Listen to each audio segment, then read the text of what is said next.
Clive Barker Podcast Audio Commentaries.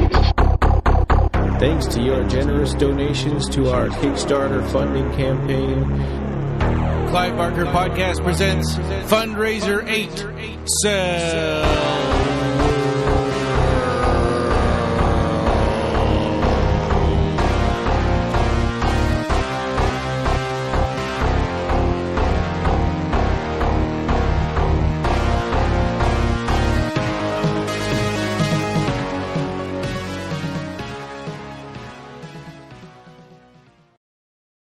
Well, welcome. This is episode 311 of the Clive Barker Podcast, an A to Z Commentaries episode. For N is for Nightmare, and Nightmare on Elm Street. And yes, good morning. I guess it's morning for most of us. Jose and Ed and Nina. Yes. Hi, yeah. Good morning. Here in the San Francisco Bay Area. You're there in the Bay Area. I'm in Ohio. It's a lovely Saturday, rainy afternoon for me in the summer. Oh, wow.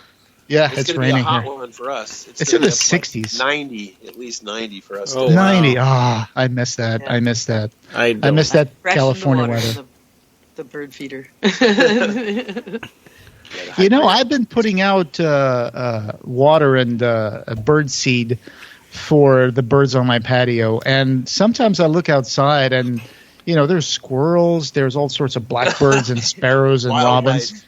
They're just swarming my backyard, and it's great. I love doing that. They're really cleaning up all that seed. It's like I put a whole container full of seeds and put it a little bit on the floor, and they just clean it out by the end of the day. It's crazy. The squirrels TV love for the kitty. Yeah. Kitty TV. Yeah. Cat tree right there on the patio window, and the cat just loves to sit there and look at the birds and sometimes Constant headbutt the glass. Kitty entertainment. Sometimes I hear like bonk and birds flying, and it's like the cat is just shaking his head like, oh, I thought I had him. Bonked himself on the window. Yeah. So perfect movie to watch on a Saturday rainy afternoon, I would say. Or 8 o'clock in the morning. Or 9. Or ideally at midnight in your basement. Yeah. Oh, yeah, in the Boiler boiler room. going. Yeah. Yeah. Oh, yeah. The heat. It's a dry heat. Yeah. Yep. So, we're watching the Nightmare on Elm Street, the first one. So, Yeah. not the remake with Jackie Earl Haley. Please, the God, first no. one. Yeah. It's Or all right. any of the other 8 other films. I think there's 9 Yeah. films in the original run. Yeah. I have a box that had them all on DVD, and it was a lot of fun. I didn't really watch this movie on the theater because I was probably too young for that. In 1984, I was 8 years old. I saw it at the theater. Yeah, I went to the theater. I was 10. And Everyone was talking about it. You know, back then it took so long for something to come out on like HBO, and not everybody had HBO in 1984. Yeah, cable. So if you wanted to see something, you had to get out of the house and go see it. I was 10, and I remember one kid talking in class about how his parents took him to see it. I'm like thinking, you have bad parents. Yeah, Still. let's go see the child molester movie. Yeah. Although they call him a child murderer in here, Yeah. which that's not better, but whatever. Right. They kind of glossed over that part. They brought it Yeah. out in the later movies then, and then the remake. But so this was November 9th, 1984. That's when it came out. And where did you guys see it in the theater? Where were you living at the time, Ed and Nina? Well, I would have been. I saw it in one of the theaters in Yonkers, Uh-huh. New York, because I was in college at the time. Yeah. And so there was a big multiplex down in Yonkers. Did you go with friends or by yourself? And for me here in the Bay Area, and actually Steve Wang, the special effects guy who created the Predator and stuff, he saw it first in the theater, and me and he and Damon and we were making amateur films, martial art amateur films at the time, those ones that I was sharing with you guys and Ryan. Yeah. And Steve Wang told me about it, and he said, "Oh man, it's awesome!" And so I ran out and saw it at the theater here in the Bay Area. And were you already like doing sculpting and? Oh yeah, we were all making masks already, and Nice. had been making. I had been working on various like music videos for bands and things like that. I didn't see it in the theater when it came out, like I said, because I was too young. But I did see it on like an auditorium once in college. They screened a copy of it when I was in college, and I went to see it with this girl, and she kept grabbing my arm throughout the entire movie and sticking her nails into my arm and screaming. And I was like, Jesus, it's like Freddy is like gripping my arm here. It's like, Jesus, I had marks on that arm for like days, but you know what? It was worth it. Paid your dues. Oh my God. I paid my dues, you know. It was She was really cute. Well, that's what they wanted. You know, back in the day, you know, that was the idea: is take a date, you know, and she'll love you up, you know, during the movie because she's burying her head in your shoulder.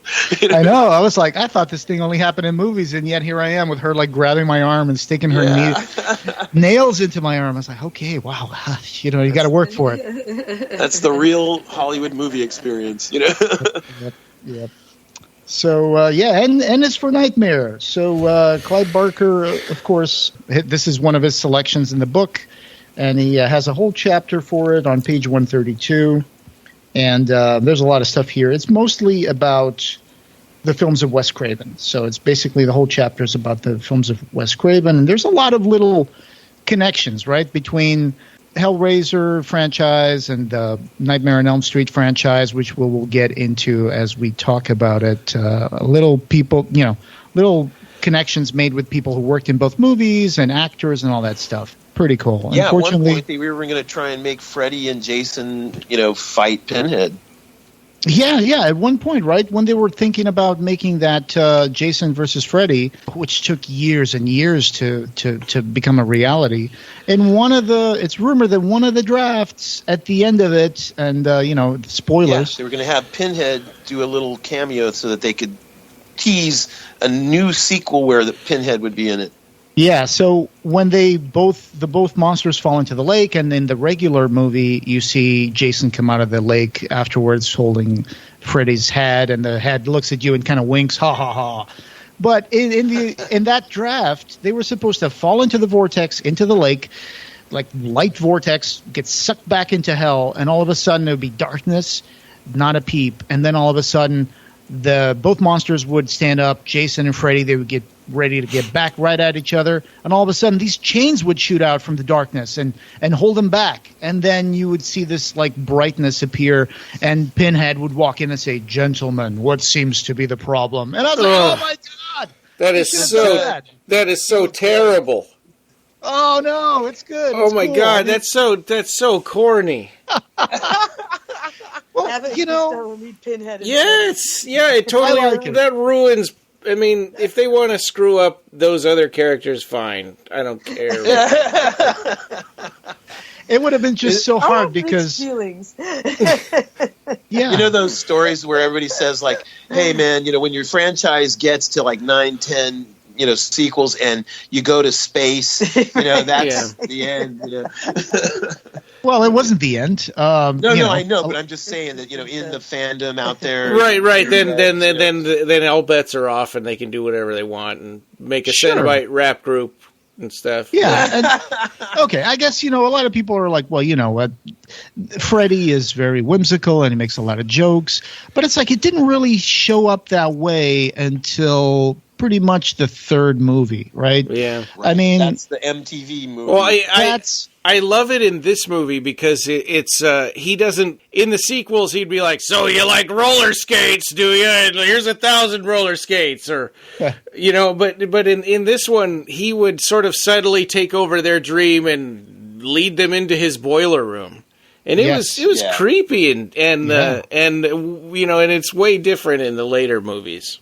Right. I got really scared by this movie, and I didn't even watch the movie when I was a kid. I just saw bits and pieces of it. Like, I remember being at home, my family, my brother was watching it, and he's like, "Oh, you know, it's probably not for your age." And it's like, I watched a little bit of it, and I just remember basic things like the big arms scratching on the side of the alley, and then, you know, "This is God," you know, that kind of thing. Did you get that stuff spoiled for you with the arms growing and stuff, or you saw it for the first time? I saw it for the first time. I mean, I saw bits and pieces of it before. I was like, you should go to your room. This is not for your age, because I was 8 years old. It's a shame because like I saw it in the theater for the first time cold. Yeah. Like Steve Wang told me it's a great movie and stuff, but he didn't spoil it for me. You know, Sure, and I went and saw sure. it fresh, and it was Yeah, awesome. just like my first memory of Hellraiser is just me walking into the living room and watching that. It's Frank. It's Uncle Frank. And it's Frank with no skin wearing a suit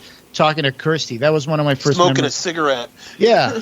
Anyway, so it was really scary for me. And then I would see him and, the pop culture appearances that were going on at the time. And I was still like, that face, it just scared me. And I'm not afraid, I'm not embarrassed to say it, but I was kind of scared to go to sleep and leave my arm out of the bed or my leg out of the bed. Nightmare, the concept of dreams. Yeah. I knew it wasn't real, but it's just like, oh man, it's like I don't want to do that. Yeah. Freddy's gloves are going to come out and scratch me.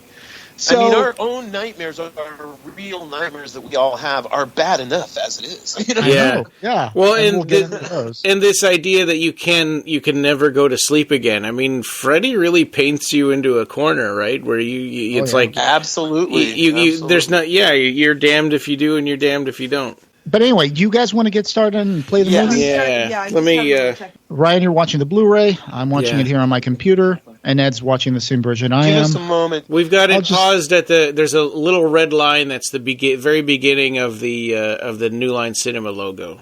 Yeah, New Line Cinema, which at the time before this movie, they were mostly just Infancy. a distributor They company. were in their infancy. Yeah, they distributed movies. I think Bob Shea, the producer of this movie and the head The of owner of New Line Cinema. New Line, I think how he started was he got like Reefer Madness when it went into the public domain, and then he also got Pink Flamingos to distribute. And Yeah, so they had like 16 millimeter, and they would take those around and play Yeah. those like that, like how you saw Nightmare on your college campus. That was Sure. the kind of thing that they used to do. They actually had a distribution model of 16 millimeter, and they would take it wow. around. it must have been kind of a grindhouse experience to watch movies in 16 millimeter because it's not like the 35 millimeter. It's not that clear of a copy. So Yeah, and sometimes the projector's in the room with you, and you hear that. Yeah. So, and then they got some money together, and I think they had tried to make a couple of movies. They had made a couple of movies, right? That weren't very Yes, successful. yes. Low budget horror films, Yeah. that weren't that big a deal, And in the meantime, Wes Craven, he had made Last a couple of House movies. on the Left. He made Yeah. Last Yeah. House on the Left. Last House on the Which is Left. a really uncomfortable kind of movie to watch. Oh yeah, but it was Yeah. groundbreaking, and what do they say? Okay, I think I got it. Oh, she's got it. Okay, the phrase of transgression, transgressive, the subject matter, and the in your face kind of documentarian style, Mm-hmm.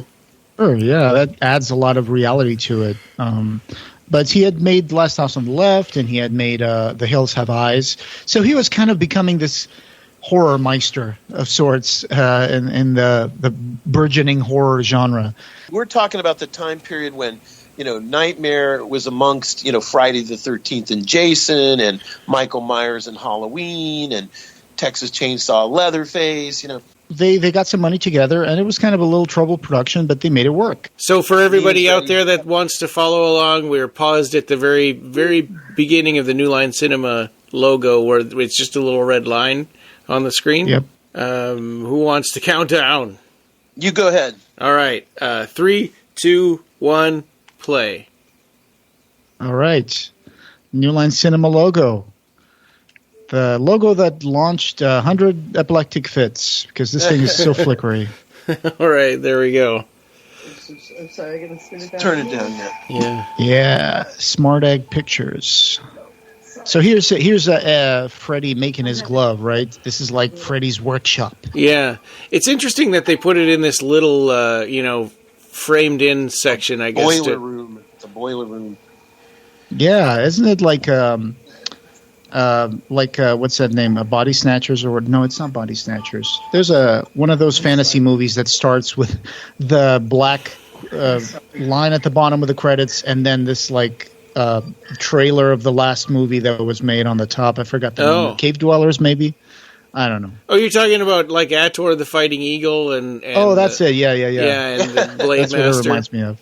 Ah, here's the glove. Yeah. Now, And what's this- cool about this sequence, which I, as a fan of props and things like that, it's basically you're being taught how to make a Freddy glove right here. Yeah, that's a good point. Yeah. Yeah, you got the tools, you got the talent, you can make it. Starring John Saxon. Yeah. Oh, yeah, I love John Saxon. He's in Enter the Dragon. Right. So when right. when he was being cast for this, and he was talking to Wes Craven, he came in with a little case, and he opened up the case and had several hair pieces there. And it's like, okay, so which one do you want me to use for this movie? We have this one, which is a little fuller. We have this one, which is a little grayer. What do you want? And then they didn't wear any, I don't think. I think he's just has his balding, male pattern baldness head. Yeah. What did So you here's guys Tina. watching this again last night? I was kind of thinking, man, Heather Langenkamp was not as good an actor as Tina. Yes. Yeah, it was This weird. Like her first big film. I It think. was strange to me that they cast her as the lead. Yeah. When she was, Yeah. I mean, she's gotten better, in future projects Over the and years, stuff. But in this, she was kind of corny. Her acting a little bit.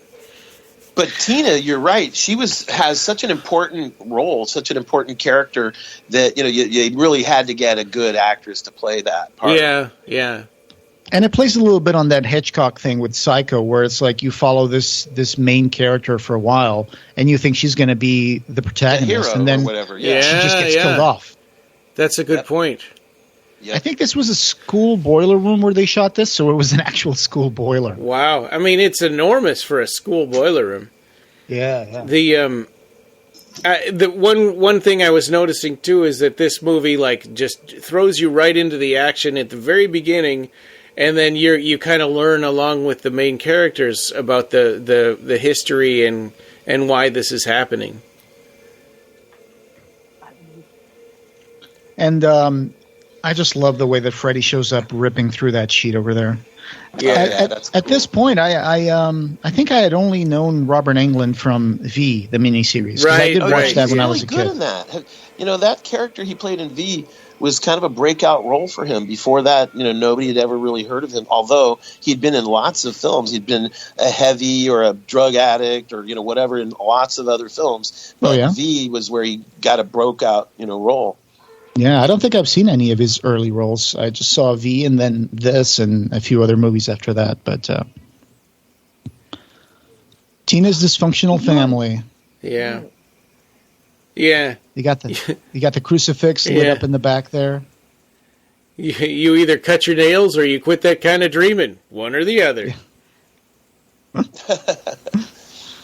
of the cool things I thought about, also in the casting, obviously one of the standout roles is Johnny Depp. Sure. Yeah, Coming he was up, a total heartthrob. Yeah. But this He was was his just in a band. He wasn't even an actor at the time. I think he had done a couple things, but not in big. Like I think he was in commercials and stuff like that. Sure, yeah. But this film had some pretty amazing effects. Like for him, spoilers. By the way, we're going to be talking spoilers during this. Hopefully you've seen the movie first, but already. I Oh, can't man, imagine look at that any cool of our car. audience I know! would not have seen this. How does his family must be rich, right? I mean, he's also the only kid with parents who aren't divorced in this movie. Yeah, Well, yeah. think about this neighborhood. Like she lives right across the street from him, basically, and her father is the cop, the sheriff, basically, of this town. And this is like your total, like ET bedroom community, neighborhoods with multi-level houses and 2 to 4 car garages. Right. Yeah, it's a suburb. Yeah, Yep. well, and it's crazy that Nancy's her mom's house is so nice, and her mom just lays around and drinks all day, and Well, her she parents are divorced the sheriff, divorced. I guess. Yeah. So he's probably paying for everything. God. This later on in the second movie, they came up with the name of Springwood for where they live. Oh. Yeah, Springwood. which doesn't exist. It's funny because when I lived in California, I lived in an apartment complex that was called Springwood. Oh. So now I'm just funny. making that connection. It's like, holy crap. And they had a apartment complex called Springwood, and the condo section was called Wood Spring. So, Oh, that's funny. yeah. It's like, I think the Simpsons live in Springfield, yeah. Yeah. And it's funny because they have spoofed Nightmare on Elm Street on their Halloween episodes and stuff. Yeah. Sure, yeah. Yeah. Oh, many times. And there's even a Pinhead that shows up in a few episodes. I love that one. And the Fresh Prince of Bel-Air and DJ Jazzy Jeff Oh, made dear a God. song called Yes, Nightmare yes. on My Street. Oh my God! So I worked in a Spirit Halloween store after I got out of college, and we had a CD on repeat that had that song and a song by Elvira and a couple other songs. And so I would hear Monster that Mash. all day. Yes, and I would hear that all day long. Nightmare man, on My Street. So You know what's funny about you're Spirit traumatized to this day. Yeah. the first Spirit store was right here in my hometown of Hayward, California, Castro Valley. And Nice. the man who owned it and started it was named Joe Marver. And I worked for him, for the very first store he ever had. And then he expanded to the mall and then opened a couple of more stores. And eventually he sold the whole thing to the Spencer Gifts. Spencer Gift store Yeah. chain. And now they're huge. Spirit is all over the place. I think they're Oh, bigger than Spencer Gifts now. Yeah, they're a staple of dying malls. Yeah, and the logo is still the same. Like when I worked there, that was the skull and like the Grim Reaper looking hooded skull face. That was our logo. Nice. They still have that, yeah. I made Nightmare on Elm Street Freddy masks for that store. Wow. Here in Hayward, the Hayward store. That's cool. They were so hard to get. There was an official Freddy mask, but they were so hard to get that first year when they were available that they sold out and we couldn't get them. And so I told the boss, I said, hey, I can make a mask of Freddy, and he said, you can? Do it, Yeah. So someone out there has an original Ed Martinez mask of Freddy Krueger. Yeah, I mean, myself and my Yeah. buddy, Guy Conrad, Would you say dozens? yeah, we made dozens of them, I'd say. Dude, So now that's You amazing. have an old one left. Yeah, Very brittle. we still have one around here. So now they're just putting it together that they all kind of had the same nightmare. This is the Johnny Depp plays the cutest jock ever in this movie. Yeah. He's barely taller than the girls. Yeah, isn't she wearing his Letterman sweater or something? Yeah, he's wearing like a pullover with a Lacoste little crocodile on Yeah. and a shirt or a Eyes polo odd. underneath. Yeah. So it's funny because they were talking about having the same nightmare, like Ryan said, and it's like, which never happens really, but it is true sometimes that we do tend to have similar themed nightmares, right? I mean, everybody has a nightmare where they want to run and they can't, and your legs kind of hurt, and you can't run. Or you're And- falling. Or You're falling. or you can't open your eyes. Or you have to go back to high school for some reason to do one more You're test naked and you Yeah. didn't in front study of or whatever. Class. You're naked in front of your whole class. Yeah, Right? in Everybody mine, has I'm always nightmares. I'm always trying to figure out which class I'm supposed to go to, and no one can find the schedule, and by the time you get there, it's over. What is that anxiety? Is high school or college so traumatizing for that stuff? It's crazy. But it never actually happened. Like, I never missed a test because I was wandering the halls. Like, how do you have that nightmare? Yeah, And what nightmares did people in the medieval times used to have? Like, oh no, the feudal landlord is coming to pick up the barley, and I don't have any barley, and I don't have any pants on. Or I don't have the harvest in time. I'm not going to get the harvest in time. No, I remember one of my faculty in college telling us that people in Africa that were in isolated tribes, they would have nightmares about getting trampled by like animals. Wow. That was their nightmare. Oh wow, fascinating. Yeah. So we all have Something universal tramples you. fear. We all have fear from something. So Tina and Rod, the boyfriend, What a name. they got stuff to discuss. And then Glenn is played by Johnny Depp, and Nancy, of course, Heather. They think they're going to have a nice party going, but let's be honest. Rod- when someone Rod in the just house wants to- is getting it on, just it's kind wants of to go have awkward for sex. everybody else. Yeah. yeah. which is really realistic. I mean, I remember seeing this and thinking to myself, "Yep, that's exactly what would happen." You know? Yeah. It's kind of awkward, but it's funny. She's like, "We're here for Tina, not for ourselves." Right. Like Tina cares anymore. And he's Mr. Nice Guy, you know, like he's supposed to be the guy that doesn't want to pressure her to have sex, you know. Yeah. Yeah, but he's a real screw up when it comes to just staying awake. He just can't handle it. Right. Yeah. He's lame. He messes that up twice. We're in the oh God, oh Rod. Yeah. She's really Catholic. She really is. She sleeps with a crucifix. Yeah. And, you know. Yep. Rod Which is, grunts of course, just said on the universal. subtitles. That's the universal thing, you know, like in vampire movies or, you know, anything, you know, you got a crucifix. Even in the song, the Freddy song, you know, 1, 2, grab your crucifix, you know, that's 5, 6, 5, grab your 6. crucifix. My goodness. They wrote that ditty for the movie, and then Charles Bernstein came up with a little piano thing for that. So I thought that thing was something that existed when kids were playing or something, but no, apparently they made that little thing. Of course, not with Freddy's Coming for You, but I thought that 1, 2, blah blah blah blah blah. I thought that was like an actual like little kid. Oh song. yeah. Oh, it is 1, yeah. 2, buckle your shoe, 3, 4. Well, Oh, better, is it? Better, yeah. Okay. Yep. and then the one about step on a crack, you'll break your mother's back and Yeah. all that stuff too. Yeah. Cinderella dressed in yellow, waiting for her princely fella. Oh my gosh. Sure, but that's not the same melody as this, right? Yeah, but 1, but 2, they're buckle all- my shoe. 3, 4. Oh God, no! All I Walk Yeah, your door. yeah. yeah, all I can think of is the Freddy version. When I now, Right. But look at how iconic it has become. You know, like people were, you know, I watched the documentary Never Sleep Again, and they were talking about how internationally, you know, you mention Freddy in any country in the world, and they know who he is, you know? yeah, You got this dreamy music coming in with these like Yeah. twinkling piano keys, and everybody's I love asleep in that. the house. that's Yeah. one thing. It's so One cool thing that I you wanted to mention about this is the sound design in this movie is Yes. so great. Excellent. Excellent. You know what's cool too is how you can plunk away like at a children's little cheap toy piano, and it's creepy with this, you know, the Freddy's you know, Yeah. music.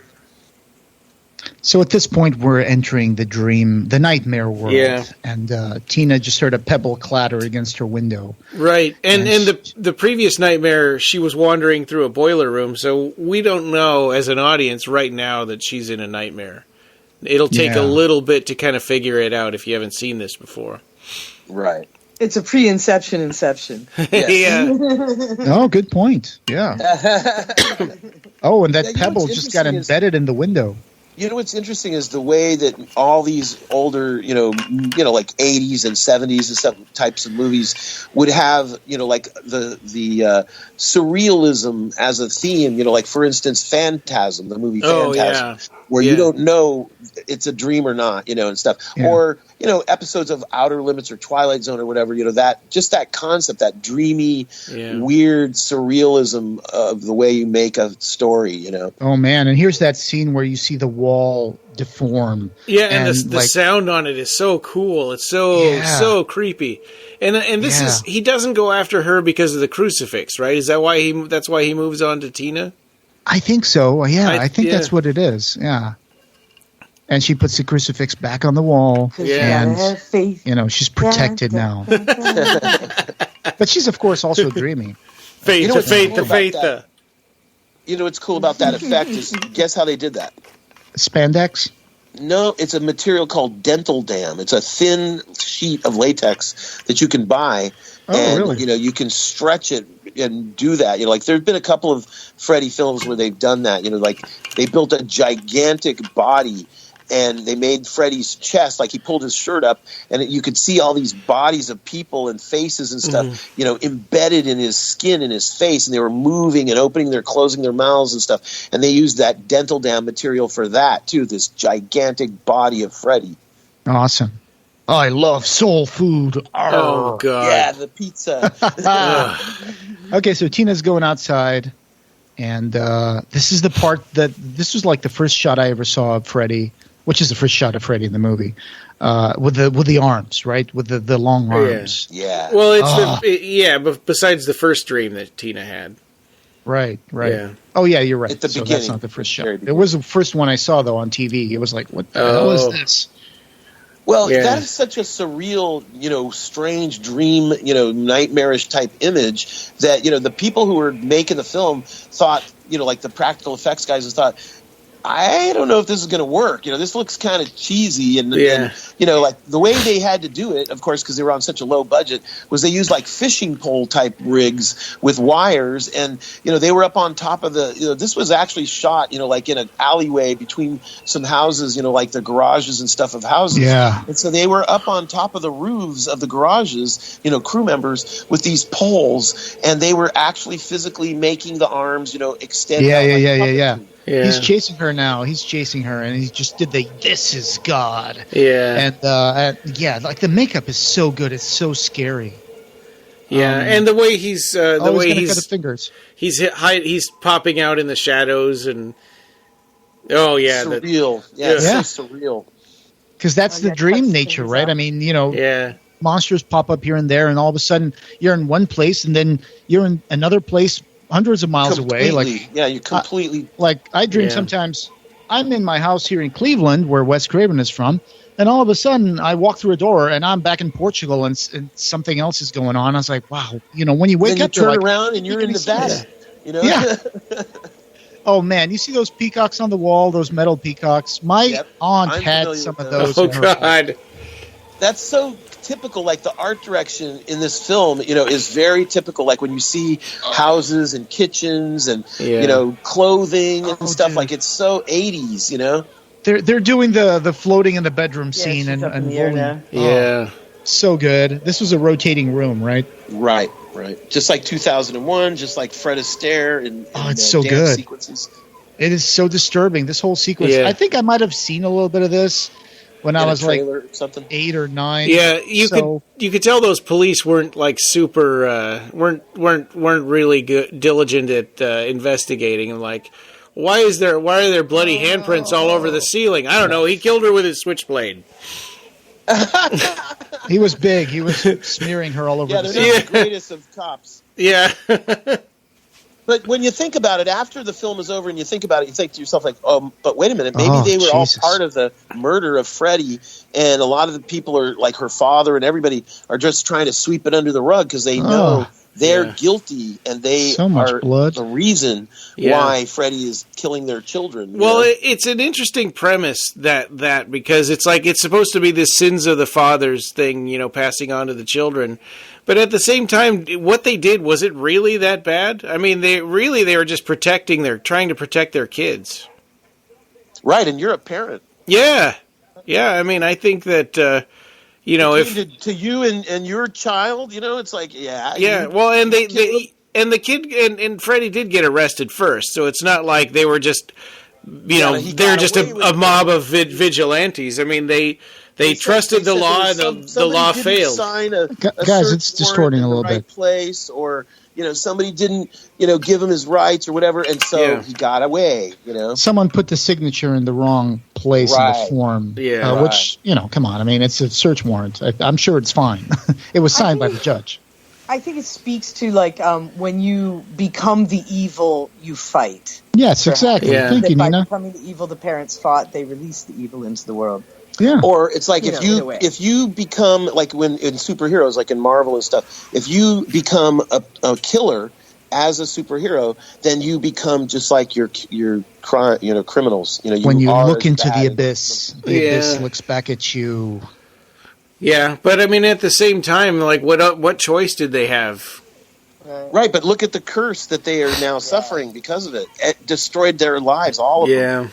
Yeah, it's just kind of messed There's an Old up. Testament saying the parents eat unripe grapes and the children's teeth are set on edge.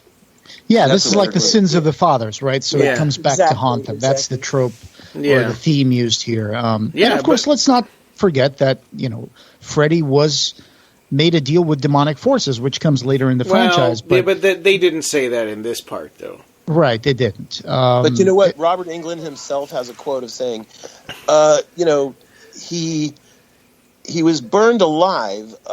That's not due process. That's a good point. Yeah, they Yep. just didn't want to get close to him. Yeah. But at the same time, it's like, is it even a curse? Because Freddy was killing kids, and he would have killed their kids at a younger age instead of doing it as teenagers. It's not so much Well, a if he curse had as it is lived, revenge, right? Yeah. If he had lived, he would have kept doing it. Yeah. It's more like revenge. So it's this idea that evil endures. Right. And Freddy's evil endured, and now he's coming back for revenge. So I think the real sin of the parents is covering it up and not telling their kids absolutely. about it.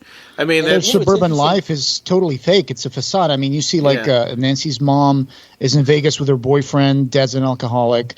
Nancy's family is completely dysfunctional. Their parents are divorced. Mother's an alcoholic. Right. So it's like it's the suburbs, and all these houses look so nice and neat, and these kids are all dressed as preppy kids, but their lives are really not good. Well, that's what Stephen King always writes about, how the bedroom communities have horror going on, behind the doors. Sure. Abuse, domestic violence, kids doing drugs, all sorts of things. Yeah. Mommy's Little Helper. Yeah, I love this part. Like, Dad, you used me. And he's like, well, what the hell are you going to school for anyway? Yeah, Rod. Poor Rod. He's being chased by the man. If I can't use you, what good are you? Yeah. He looks pretty skinny here. The actor who played Rod, I think his name was Jesus something, I think. Wait, am I getting this wrong? Probably Jesus. Yeah. He was actually doing drugs at this time. He was not clean. Yeah. So there's says some on scenes. The documentary about how he was all stoned out of his mind when he was shooting scenes, The sheet wrapping around his neck, and he's kind of crying. A couple of different stage names so that his credits are a bit murky. Yeah, I think, He was pointing the gun and she jumped in front of it. Like, what if that went off? Yeah. His name at this time was Corey, but his name was Jesus Garcia. He's Cuban. Oh, okay. He is Cuban, but he's playing Italian, so. Right. Yeah. Like but here Vinny Barbarino. Yeah, but his name here is like Nick Corey on the credits. But then he embraced his Latino legacy and became known as Jesus Garcia, his real name. I guess it's because with of the lawnmower. Yeah, up yours with a twirling lawnmower. Yeah. Yeah. And this is where that's actually Bob Shaye's sister, I think, the English teacher. Uh-huh. Oh. Yeah. Yeah, I used to think they were married because I always saw their names, Shay, and I always thought, oh, that's his wife playing that part. Because, Stuart Gordon's wife would be in, like, Reanimator as a nurse or something, and it's like, it's his sister. You have to wonder Penny if... Marshall and Gary Marshall. You have to wonder if at this point, do all these kids and the teacher know what she just went through? Well, I guess they think she fell there'd be asleep. a little moment of silence at school that morning. Yeah, it seems like maybe it's so fresh that nobody knows about it except for her.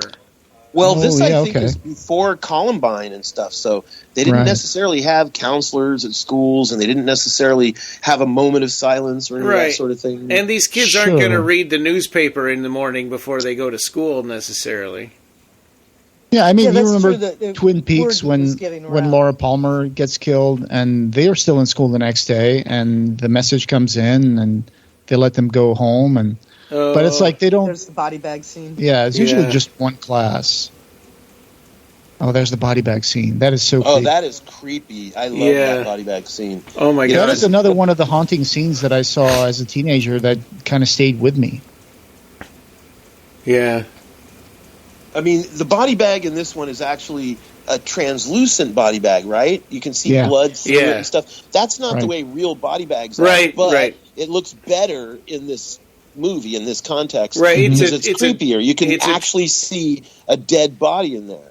Yeah, and what does Nancy know? I mean, it's a dream, and Freddy's controlling it. Yeah, and how many people really know what real coroners' body bags look like? I do, but not the documentary. I love the way that had some great stop motion in this scene. Yeah. I love the way that the legs are lifted up by an invisible person, and then her arm just flops back.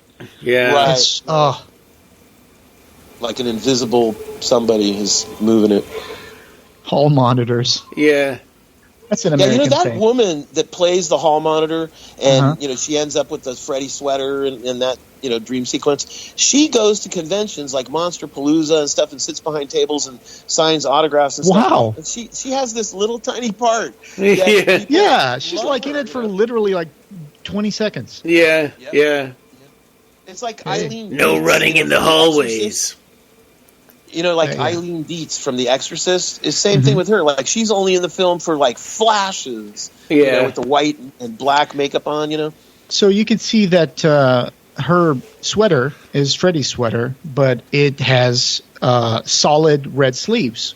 That's because that was one of the props that they had going for Freddy. One of the early ideas was that he was going to have a sleeveless shirt, and so they had that, so they just gave it to her for this one shot.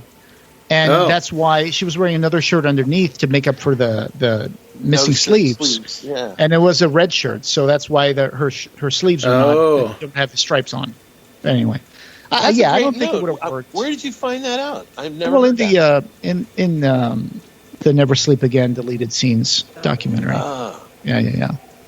But so that's cool. I mean, I don't know how that would have worked to have like a woolen sweater without sleeves. Yeah. But basically, the effects artists were like, "Yeah, we don't want to do arms too. That's too much work." So you're probably right about that. Well, but Freddy's he's cutting his chest open. Oh yeah, and there's full of worms and stuff. Yeah. You know, one thing I love about this Freddy makeup in the first movie is that not only is he burned, but you see like crispy bits on his makeup and some black suits, some blackened parts of the makeup, like he really burned. Yeah. And some of the other Freddy makeups were a little too clean for me. They don't have that blackness and that crispy stuff. Yep. Yeah, like in Wes Craven's New Nightmare. This is the kind of Freddy. I mean, the burn makeup of this first Freddy film is kind of, if you are the kind of makeup artist, where you study in a class in a school and stuff, and they teach you how to do a burn makeup. There's an out of the kit type of a burn makeup you can do, like with gelatin and latex and stuff, which is like just building it on the person right there on the day. But there's the other technique, which is what Kevin Yeager perfected, which is the molding and casting and gluing on of foam pieces. So this makeup with that black charcoal stuff you're talking about is more akin to the type you do that's what they call out of the kit. And there is a black charcoal powder. Me and Nina own some, and we use it on our makeups when we do a burn, like if we're just doing like an arm or, somebody like for an emergency scene or something like that, you can actually put that black powder and it really looks like crispy. Oh, yeah. It sells the crispy coating. Yeah. And glisteniness too, like shiny KY jelly. Yeah, because the black powder sticks to that a bit. It's great. Yeah, so she burned herself in the boiler pipe to wake up as Freddy was about to slice her. And, of course, she wakes up screaming in the classroom. And now she's going to look and see, the burn is really there. Yeah. So another one of those little... What happens in the dreams happens for real. Yeah. Creeping reality. Yeah. So if you die in the dream, then you die for real. Yeah. Like The Matrix. They they missed a good chance there when the teacher says, she's telling the teacher, "No, I'll go straight home. I'm okay. I'm fine." She's like, "Well, you'll need a hall pass." She should have said, "Screw your hall pass." Yeah. Mic drop. Yeah. Anyway. So those are the days. You literally had a little index card. Yeah. And there was a teacher that could paddle you without getting sued. Yeah, that's Jesus. Oh yeah, I got paddled, but bad boy. Yeah. Oh, my parents really got paddled. The thing about Freddy being a child molester and all that, it is kind of soft-pedaled. Robert Englund himself has talked about it and said, wow. It's like, I can't believe that a character that is supposed to have been, and it's official that he was a child molester. They just kind of soft-pedaled it and made him into, like Ryan, you were saying, they try to push the murderer, child murderer, more like a serial killer kind of thing. Right, but he was sexually molesting them as well, and that the idea that type of character could become so popular. I mean, they made dolls. They had action figures. They had, cuddly toys that you could get. I mean, I couldn't believe it. You could buy so many things: T-shirts, model kits, puzzles. Anything you could. And think. I think in part it's also because the way that Freddy sort of becomes a cartoon character in the later sequels. His words, his dialogue. Yeah, and the crazy dreams that he makes and stuff for these people. And they actually made a TV series, which was really campy. Freddy's Nightmares. Yeah. Yeah. Well, I mean, dude, villains sell toys. I mean, Skeletor sells toys. Michael Myers sells stuff. But it's which Skeletor character is a child molester? Right. Yeah. All of them. I don't know. I see what you mean, but it's like in this one, like I said, like Ryan said, they kind of pushed more the murder thing. Oh, and yeah, I think it was because at the time in California, there was. Hang on. Say on the internet, in current year, it's just amazing to believe that they would have done that. Well, I mean, in the 2010 remake, they even pushed that molester thing even further than that. I mean, that became like the thing about Freddy. Yeah, by the way, did you both see it? Yeah, I saw it. Yeah. I mean, I thought it was okay. I mean, not my favorite. I didn't care for it, and honestly, after it was over, I completely almost forgot everything about that movie. Yeah, that's true. I kind of forgot most of it too. It was a little muddy, kind of. It was produced by Michael Bay and stuff, and it looks just brown and forgettable. Yep. But I like Jackie Earle Haley. I didn't like the makeup though. The bathtub scene with the claw coming up from under the water. Sure. They said that they had a bottomless bathtub that they had on set to do that. Yeah, on top of a big tank. And at one point, I think Wes Craven was doing scuba diving for the underwater shots, and in the dark water underneath the stage. So it was kind of scary for him too. That's crazy. The things they did for this movie on such a low budget, Yeah. This whole idea that people can drown in the bathtub. I mean, I took naps in bathtubs. Nothing happened. Really? You did? No. Well, do. Oh my goodness. Do they really? Because you would think that once you start breathing in water, that would wake you up and you'd come out. Yeah. No, some people drown. Depends in on how bathtubs, sleepy you are, I guess. Yeah, it happens, man. Or drunk. Or sure. Okay. Yeah. That's different. That makes more sense. Yeah. Do you remember that website Ogrish? Yes. Oh, they had some bathtub photos. Do they still have memories, dude. I think so. Rotten.com, which is it also might exist. Yeah. I love this shot looking up at the little tiny hole that's her bathtub. Yeah. In this huge cool abyss of water. Yeah. Surrealism. I love surrealism. And while she's down there, she's going to meet the guy from Trainspotting. I love that scene where he climbs in the toilet. Yeah. The worst toilet in Scotland.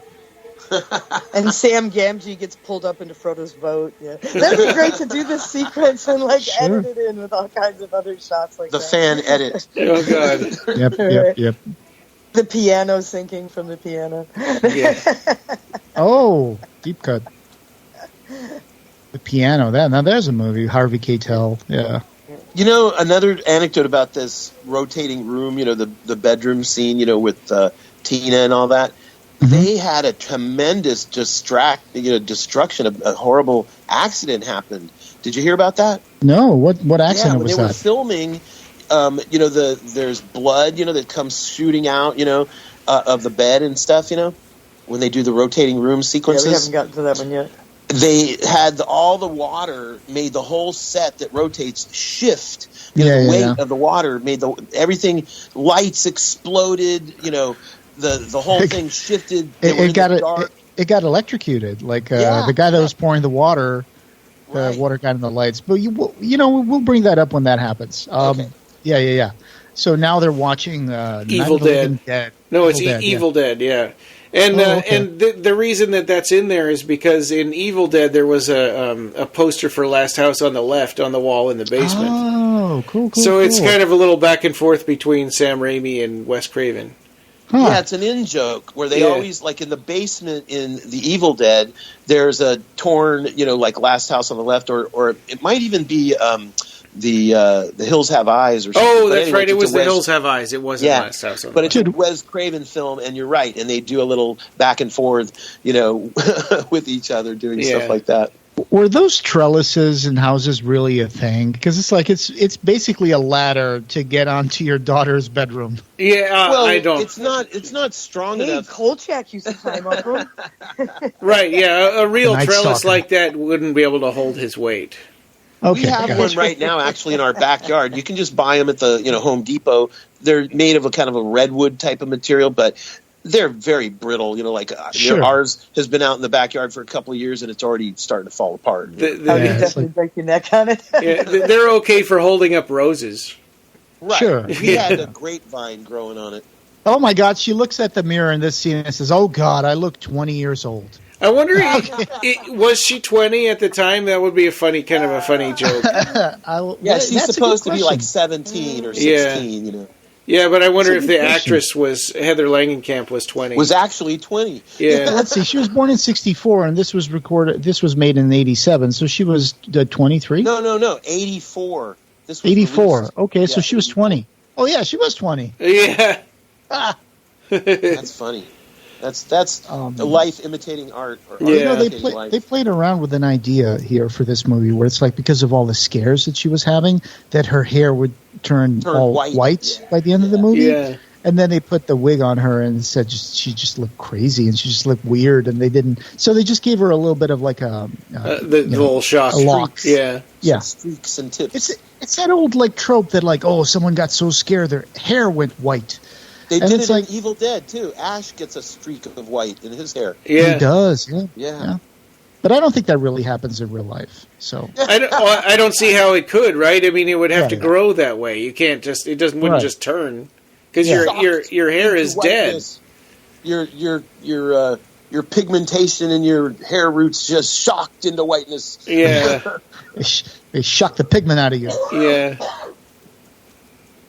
Okay, so she's dreaming again, right? Because right now she's walking out of the house in her pajamas, which she still has, by the way. In the documentary Never Sleep Again, Heather brings kept out the those. pajamas. Oh, wow. Kept those. You know what's interesting too is, have you heard the story about the original concept of how Wes Craven thought of this idea? That he Yes. found a newspaper article about a young guy, I think he was Korean or something, and he didn't want to sleep, and his parents couldn't understand why, and they tried to give him like sleeping pills and stuff, and they found later that he had a coffee machine in his closet that he was keeping hidden so he could keep awake, and he eventually died of no sleep. And I think he stayed awake for like 5 days in a row or something. And Wes Craven found that little clipping, that article, and that germinated and made the original idea. And in this movie, there's one time where Glenn asks her, "How long has it been since you've slept?" And she said 7 days. It's like, holy crap! How can you go? You'd be psychotic. I know. I Googled up how many days you can go without sleep before you actually hurt yourself or die. And it's like the longest recorded time without sleep is 264 hours, just over 11 consecutive days. Wow. After 3 or Yeah. 4 nights without sleep, you start to hallucinate. Yeah. Wow. And I don't know if you guys ever saw like people who are high on meth and live on the street, but sometimes you see them like walking around and their limbs start jerking off, like Yeah, doing they like swipe weird, at things that aren't Yeah. there. Yeah. yeah, they just get these involuntary spasms in their muscles. Yeah, those guys have been doing meth for like 2 or 3 days, no sleep. It's like it's just Get them off me! they're tweaking hard. Get them off me! Yeah, but 11 days. I wonder if this is like going on a hunger strike. Like if you stay, well, I mean, on the short term, that's how it works, right? I mean, I've had lots of nights where I didn't sleep, and either because I was partying or because I wanted to do something and I had to pull an all-nighter. Yeah, we pulled It's like- some all-nighters these Right? past few days. Yeah. Oh, yeah. And it's like when you're young, it's fine, but it's like it's always like you get really sleepy around your sleep time, and then all of a sudden your sleep kind of goes away, and then You get a second wind. yeah, you get that rush of feeling, and then all of a sudden when you crash a few hours later, then you go to sleep for like 12 hours. If you can. Yeah. You can be too tired to sleep, absolutely, yeah. Well, no, you might have to get up and go to work or something, and you Oh, cannot shoot, yeah. sleep for 12 hours. Man, it's caffeine pills on college. Not fun. Not fun for your gut. Right. Yeah. It's We used to caffeine order them from pills the in your back of jack. magazines. They were pink with little blue things Cross. in them. Yeah. Oh, the centipede scene coming out of Tina's mouth. Oh my god. Yeah. Yeah, they said that she went for 3 centipedes, and then after that she said, "That's it, no more." So it was actually in her mouth? Yeah. Crazy. Damn. I wouldn't have done that. I know. Jesus. Yeah, I don't thought know. it was like a fake mouth. Or If you're a something that teenager and they're telling you, or really young, and they're telling you you're going to be in a Hollywood movie, but you got to put a bug in your mouth, maybe I think I'd probably do it. Haven't you seen that show with Joe Rogan that used to be on where they ate God. Fear bugs Factor. and I hated all that show. crazy stuff? Fear Factor. Yeah. Yeah. Oh, here's the stairs. This was a Bob Shea idea, and apparently what they did was they made really thick Bisquick, and they poured it onto the holes on the steps. Yeah, they cut holes in to the imitate the carpet. And they carpet, matched yeah. it. And It doesn't made look very all well. one It thing. doesn't look very good. You can definitely see that it's not carpet there. It's just I loved it. When I saw that in the movies, that was actually one of the things that was a little bit spoiled for me. Steve Wang did say, Well, and there's this really cool scene where they're going up the stairs and all of a sudden their feet get stuck in the staircase and stuff. that scene is so impactful that you don't notice that Freddy sticks his face in the window and he's got Tina's face over his face. yeah, like a mask. Yeah. Right. Well, he kind of plays with it a little bit and then throws it off. Yeah. But Like Leatherface. so they're both in the dream. So Glenn went there to sleep, to watch her sleep, and then he fell asleep. That's why all this stuff is happening. But yeah, Glenn falls asleep as soon as somebody stops talking to him. But I like how at the beginning of the dream that she's having, when she's walking outside barefoot on the sidewalk, she's like, "Glenn, are you there?" And he comes out of behind a tree and like, "Yeah, what's going on?" And then he goes away, and he doesn't show up again for the entire dream sequence. Yeah, that was it. I think he fell asleep right after that. Yeah. But later on, when they're together again, she slugs him and says, "God dang you! All I wanted you to do was stay awake. Yeah. You couldn't even do that." She slaps his leg. It's like, "Glenn, you bastard." Yeah. But here's where things get a little shifty. It's when Tina was having the nightmare and Freddy swiped at her actual nightgown was sliced in real life, right? Yeah. I mean, When she woke up, Yeah, When she woke came up. out. But you know that if you die, then he cuts you up, then that shows up in your body in the real world. Yeah. But does it happen to the things that he pulls around and destroys, like the pillow? He just destroyed an entire down pillow. Right. And the pillow's not destroyed in her room. Right, because But it the was nightgown with Tina was. Yeah, because it was a dream pillow. I guess. But as I say this, I'm looking at the scene and I'm seeing a solitary feather floating around in Heather's room. So I guess that's so much for my theory. Right. Well, actually, I think what they're trying to show is there is no rules. They can break their own rules, and there are no rules. Well, and also I think by the end, because she's so sleep deprived, she's sort of in a state of waking dream all the time. Right. So that's when he's got her. Yeah. Oh yeah, good point. You know that just before you go to sleep and you start having those weird thoughts, or you get this idea that you're falling and you jump in bed and wake yourself back jerk up. Awake or something. Yeah. Those are called hypnagogic hallucinations, and that happens just before, when you're like in that state where you're kind of not asleep but not awake either. Yeah, you're just drifting off into like that first stage of sleep, and you start having these weird thoughts like, "Oh yeah, I guess I got to put the chains on so I can go and get the milk." And it's like, what did I just say? What was I thinking? You know? But That kind of it makes sense when you're saying it when you're half asleep. The sheets wrapping around the guy's neck now in the prison cell. yeah. Or not Yeah. prison cell, jail cell. You do see the little stitched line on the tip of the sheet. It's visible in the 35 millimeter film version too. Well, and it's one of those things that you don't notice when you're watching it on a VHS or whatever. They But were really thinking that people were going to be watching this stuff over and over with good Yeah. No, nobody dreamed that resolution. people would do that. Yeah. Great use of reverse photography. Yeah. Oh yeah, reverse photography is a godsend. Oh, We've been God, using it on our use it. Harryhausen Oh, thing. God, Oh, use yeah. it. It's really necessary sometimes. Yeah. Like This like, is you know, one of the those things latter where films- you'd think he would put a little effort into taking the thing off of his neck instead of just, flailing around and screaming. That would have ruined the effect, though. See? Yeah. If he would have reached up and tried to grab it, it would have, have revealed how lightly it was on his neck and shit, Yeah. Well, Freddy is being careful here because he's not trying to give himself away. He's trying to close the loop, right? So what he's doing here, instead of he could have got into Rod's dream and slice him up, and then he would be dead, bleeding to death in his jail. But then the police would know he was not the killer. Yeah, right. And they do know they do that a lot more in the later sequels too, where it's like, they die in their dream, but then it looks like a car accident, or some way to excuse it in the real world. And this way, it looks like Rod was so overcome with guilt for killing his girlfriend that he just hung himself. Yeah, but like in later on in this movie, Freddy doesn't care at all of whether people, like what happened to Nancy's mother, or is that Wes Craven is the preacher, right? On which movie? I'm sorry. So right now, Right at here the in funeral, I think... Is it No, the preacher's not Wes Craven. I No, thought that's not that him. was. No. But this preacher is a dick. He's at the funeral of this guy, and he's like, "He who lived by the sword shall die by the sword." His family is right there, dude. Yeah. Like, damn, he wasn't even put on trial. Rod was a juvenile delinquent. Yes. He Yeah. also was a child He deserved it. molester. Yeah.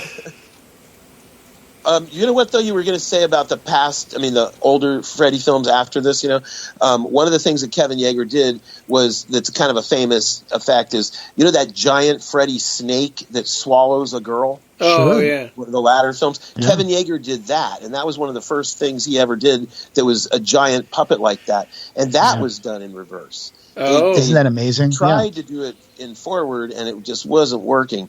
And so they put the girl in and pulled her out and then showed that in reverse, and it worked really good. One time I had come across these tapes. There were copies of copies of copies of copies. It was like, I think it was David J. Shaw. Yep. David He Stout. was on set for movies like The Crow, so there were We he know always him. had a camcorder. Oh, cool. We know him, yeah. Yeah. So he always had a camcorder sometimes on set, and he would film some stuff. And that's how I saw like bits and pieces of in the Crow movie, the Skeleton Cowboy that never made it into the behind film. the scenes stuff that didn't make it Yeah. into the final film. And there's a tape that he did of the shot where they're doing the Freddy snake eating the blonde girl and stuff like that. And also the one where he's shoving the girl's head into the TV. Welcome to prime time, bitch. Yes. And it's cool stuff. Like on set, and you hear all those lights firing off and all those hydraulics firing off. Psst, psst, psst. Now scream! Yeah, scream. you don't see that in the final film because of the sound design work. It's so cool. Yeah. But it's like horrible quality because it's a copy of a copy of a copy of a VHS camcorder thing. But it's cool stuff. So she's at a sleep clinic now.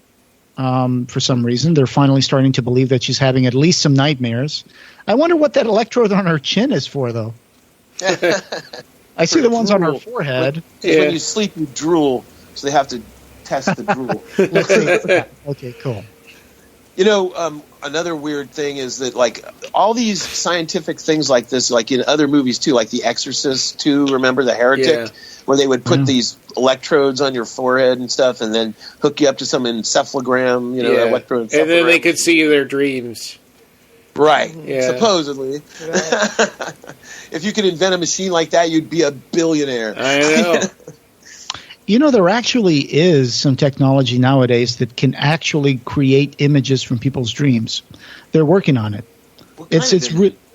Like very fuzzy, very very staticky images, but they can come up with they're tracking, mapping that stuff in the brain, so they can come up with a rough image of what they're dreaming or even what they're thinking. It's being developed. It's crazy, wow, that'd right? be a trip. You know how, like in John Carpenter's the one about the big vat down in the basement where it's like they're getting signals on a television from another like dimension or something like that. It would be kind of looking like that. Like I've seen, there's been a couple of movies where they've tried to show you like what somebody who's dead would have seen. They're like connected up to their brain quickly after they're dead to see if you can see their killer, and it's like this kind of foggy image, like that. Amazing. So I think the technology is being developed by MIT, and it's called Dormio. It's led by the MIT Media Lab. And the semi-T machine captures the dreams you never remember. It's crazy, isn't it? Weird. Back in the 80s, it was popular. Me and my friends read several of these kind of books in college of lucid dreaming, how to induce lucid dreaming, where you wake up within the dream and know that you're dreaming within the dream. And you can control yourself. Yeah, and you know, it is possible. It really is possible. But there's a whole subreddit community that talks about lucid dreaming techniques. It's pretty fascinating.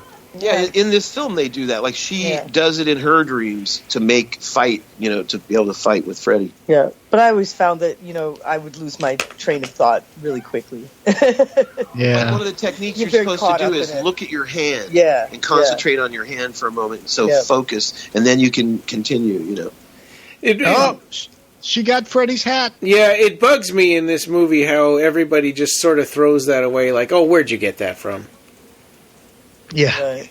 Like she pulls it out of the dream and wakes up with it. Yeah, it's like they saw her putting on her hospital gown or whatever and getting into bed. How could she possibly have hidden a hat? Right. But it's funny, when I was a little girl and I first saw The Wizard of Oz on television, my question when Dorothy woke up is, why didn't she check her feet immediately and see if she still had the slippers? Oh, yeah. Yeah. Because I always thought when I was a little girl, like, I'd check my feet right away and see if I still have those slippers. Yeah. So you can go back to Oz if you want. Right. But in the book, see, I saw the movie before I read the book, but then I read the book, and it turns out that the slippers mysteriously fall off in the desert as she's coming back to Kansas. Oh, okay. Gotcha. Yeah. I was going to mention something real quick, as a lull that is related to Clive, is the other films and the TV series, have all these other people involved that some of them crisscross with Clive and stuff. Like, for instance, the TV series had Mick Garris involved in it. Yeah. And Clive and Mick Garris just did that interview that was... He directed at least one episode of I think, or wrote at least one episode of Freddy's Nightmares. Yeah. Oh, that's cool. I think it's on YouTube, and I think you can find them there. There is a fan-made Blu-ray set of Freddy's Nightmares. I don't think I've ever watched them all. I don't think I've watched one of them entirely, because when you look at them, they're not that good. They're dicey, yeah. They're very low budget.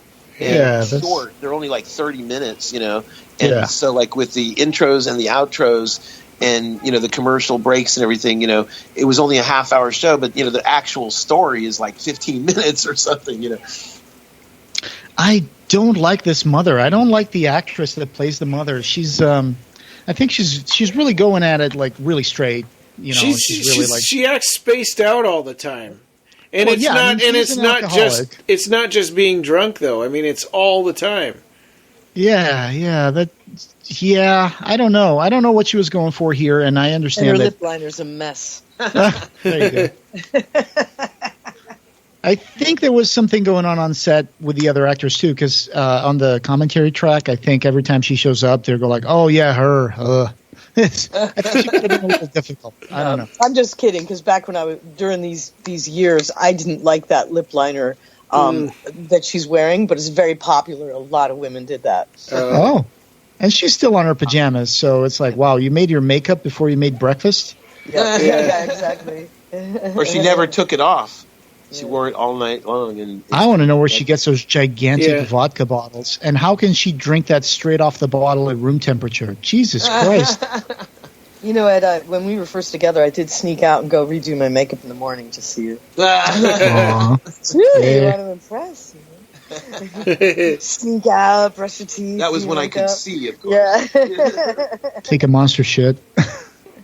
Right, do a little Listerine. I'm just going to go and freshen up and powder my nose.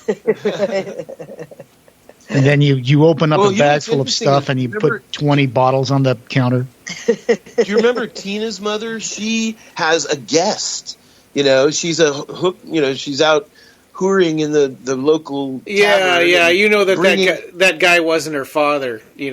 Or her husband. Yeah. I mean, it wasn't Tina's father. Right, and so that's to show, the kind of life and home life that Tina has, and that's why maybe Rod, coming over is not, Like, in other words, they're the kind of juvenile delinquent couple. You know. Here's a foreshadowing for the end of the movie. She's talking with Glenn. They're having lunch on a bridge, and he says, this culture of dreams, they say that you have to turn your back to the monster and take his energy, and it will disappear. And she's like, what happens if you don't do that? It's like, oh, yeah. So it'll kill you. You'll make a movie with $2 million and make a killing. Yeah. Right. And then you'll be a pirate, a drunken pirate for many films. I read something about that where he made that character, and that's not what they had in mind at all for Captain Jack Sparrow. For Pirates of the Caribbean. Yeah, he made that character, and they're like, what the hell is this? The libertine. What if he was a pirate? Yeah. Okay, hear me out here. Okay, so this has just happened, like, what, a couple of days into the movie? Yeah. And the mom had a contractor come in and put metal bars in all of the house's windows. Where do you find a contractor to do that short notice in an afternoon in a few hours? It's going to be a whole thing, like, right? I mean, she it's going knows to be the guy. Yeah, she went out and talked to her boyfriend, and she comes back and there's bars all over the windows. Well, no, I get it that, okay, John Saxon is her true birth father, and they may be divorced, but he's paying for that house. That used to be his house, and he probably lives in a one-bedroom apartment in town, near the police station or whatever. Wow. And so he paid for all that. Like, he got why would his buddies, because he helped murder the guy, But why would he put double? Everybody in town got together and murdered this guy, and for whatever reason, his wife wants those bars. He had made it happen. But why would he put double-sided deadbolts on the door so that you need a key to unlock the door from the inside? I mean, that's not safe. That's the opposite keep her of the house, to keep her from being able to escape the house. The mother wanted to control her movements. Yeah. All she wanted was a Pepsi, man. Just one Pepsi. Okay, so here's the thing. She is following her mother down into the basement of this beautiful suburban house that looks like it was made in the late 70s or early 80s. So the mother can make this big reveal. Yeah, and all of a sudden their basement is enormous. There's a gigantic boiler full of things covered in cobwebs. Okay, all right, I guess they don't clean their basement. Big basements, though, back east. Do houses in California have basements? Hardly. Really? Okay. We did up the block from where we're living right now. I don't think that basement unusual. looks that unrealistic. Yeah, I mean, you used to be a realtor agent. You'd be like, oh, nice suburban house with an enormous basement and gigantic boiler for those cold, snowy California winters. It's the bomb shelter. It's the wine shelter. Yeah. Anyway, so she opens that thing, and she pulls out a package, and it's like Freddy's it's all wrapped singed glove. Yeah. So it's like almost like, Jesus Christ, did you burn his body in your fucking basement or something? No, it's like, I think that's an old unused like coal boiler or something. Yeah. So they probably upgraded their heating system, but they still have the old coal boiler in the basement. Right, because it would be so hard to get it out. Yeah. Right. But it's weird that she has that glove in an old basement boiler. It's like, that's not where you kill them. Have it in a box. Right. Yeah. But it's a cool reveal, Sure, yeah, no, I get that. It's for the atmosphere, the ambience. Freddy can't kill you because Mommy killed him. Yeah. What's with that flag on the wall? Karen. She's the first Karen. Yeah. What's with that flag on the wall that's red with a yellow circle and a black handprint on it? I'm curious about that. Yeah, I have no idea what that is. Maybe one of those, team spirit kind of things or whatever. Smells like team spirit. So you can already see the gray streak on Heather's hair in this shot. Yeah. Light. Right. Yeah. Now she looks like a 25-year-old. Yeah. And these huge handsets they're holding. Yeah. Oh, yeah. Oh, yeah, I remember those. The best audio equipment available. Yeah, hers is a princess phone.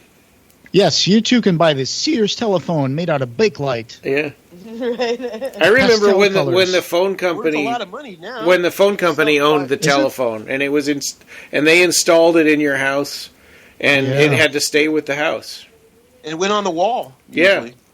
Hey, nowadays, and you could the quietly cable pick company up the still owns extension. your modem. So. They had a party line. We You had could one. pick it up, you could hear a party line. We had one hanging on the wall that had a retractable cord, so I could get all the way out to the living room with the receiver. Ooh, you fancy. Jesus. How long did it take for that to get all tangled up? Oh yeah, it would definitely get tangled up.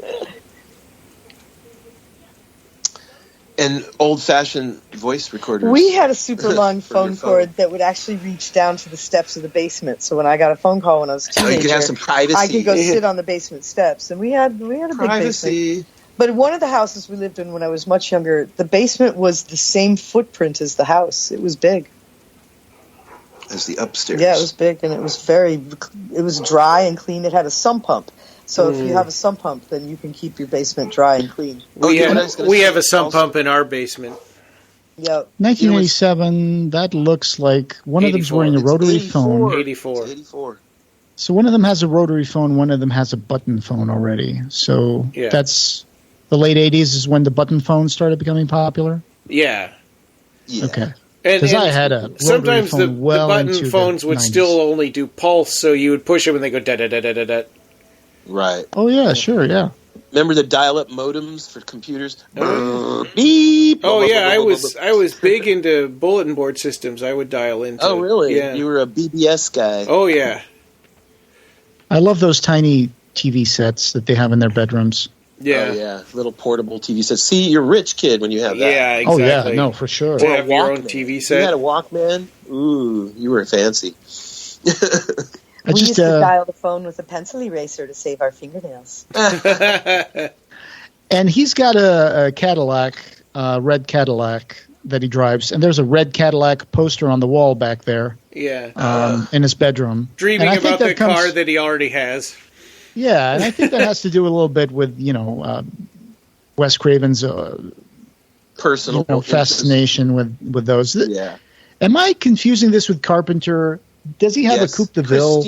Christine is Carpenter. Okay, and that's Carpenter. Yeah. The band's name is the Coupe de Ville. I think Glenn's parents look too old. They look like they should be his grandparents. Yeah, but those are character actors that you've seen in a bunch of stuff that that's that guy who's in that thing, If you look at them, yeah, the same thing with a lot of these actors in all these films, Oh, and you know what else I was going to say about the bars on the house on the windows? Mm-hmm. We have bars like that on this house right now. Oh, really? So if there's a fire, can you want to discourage the zombies? Yeah, we're all set for the zombie Move apocalypse. along. So if there's a fire, do they block you from getting out the window? No, we have a special device where inside the house, you can, like, if there's a fire, you just knee this thing on the wall and it pops the bars off. Oh, cool. Pops it open. It's got a hinge, so it pops it open for you. Yeah, I'm sure that I don't think Nancy's house has that. I think they're just if there's a fire, they're just stuck. Well, it's pretty standard, for real. Like if you're really going to do bars like we did, to ask that question, and they say, like, "Oh, by the way, we have a device for that." Yeah. So, funny thing, the mother was like, "It's okay, honey. The nightmare is over," and she takes away the coffee pot and stuff. And then she wakes up, comes out of the bed, opens a little, a bedside table, pulls out a connected, lit up coffee pot, ready to go. Right. Yeah. Another Mr. Coffee. That was my dummy. That was just my decoy. That was her decoy coffee pot. Just so that you would have one to take away, and then therefore you would relax, and I would have my coffee in here. The parents, Glenn's parents, just sitting outside. Dad's drinking a Grohl. She's like, "You know what? That kid's a lunatic. I don't want her near our kid." Like, Jesus Christ, dude, have some compassion. I know. Yeah, their friend's dead, but whatever. Two of their friends are dead. Her friend was brutally murdered, and she saw it, but it's like... Yeah. Although, it's pretty real, I think, parents of kids in school, and if you had a person who lived right across the street, you're like, how many years did they grow up since kindergarten? Maybe they hate them now. They hate those neighbors, Yeah. The only thing I don't like about during the Freddy debacle, during all that, Sure. And while she was hiding the coffee pot, here's the mom pulling out a gigantic bottle of vodka off of the towel cabinet. Yeah. Yeah, they each have their poison. Yeah, she hides alcohol all over the house. Stiggs. Let's be honest, you can't really drink coffee for such a long time. I mean, It would rot your stomach. yeah, after a while, you just start getting like, oh, Jesus, I can't even taste this anymore.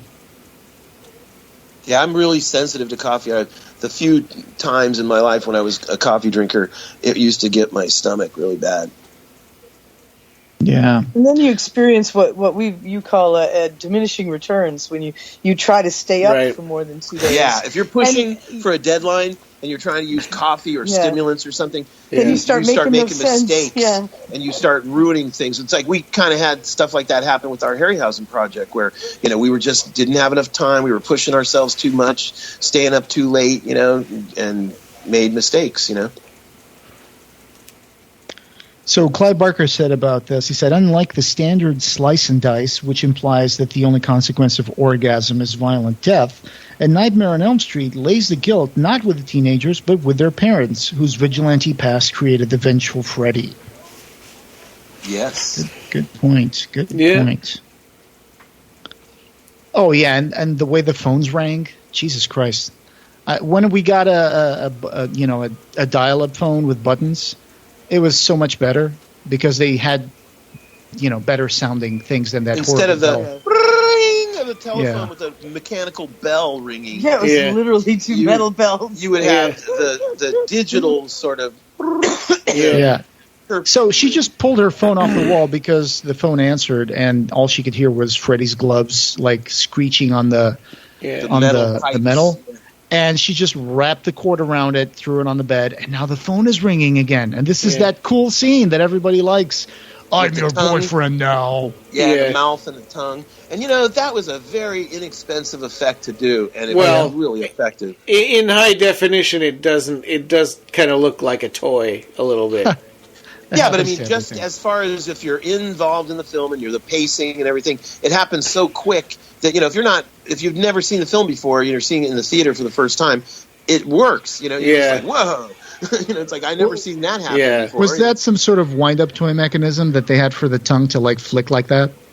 Yeah, something like that. You could have just, for the extreme close-up, like, I can't remember exactly, how closely cropped it was. Or like a rod puppet or something. Right, like a hollow handset, with a rod that runs through it, and off screen, just up by her head and her ear, somebody's wiggling it, Nancy, you're going to get some sleep tonight if it kills me. Yeah. Literally. Famous last words.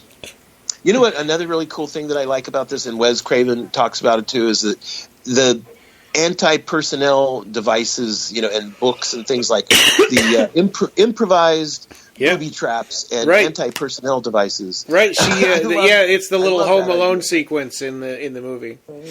Oh, deathbed. The bed that eats people.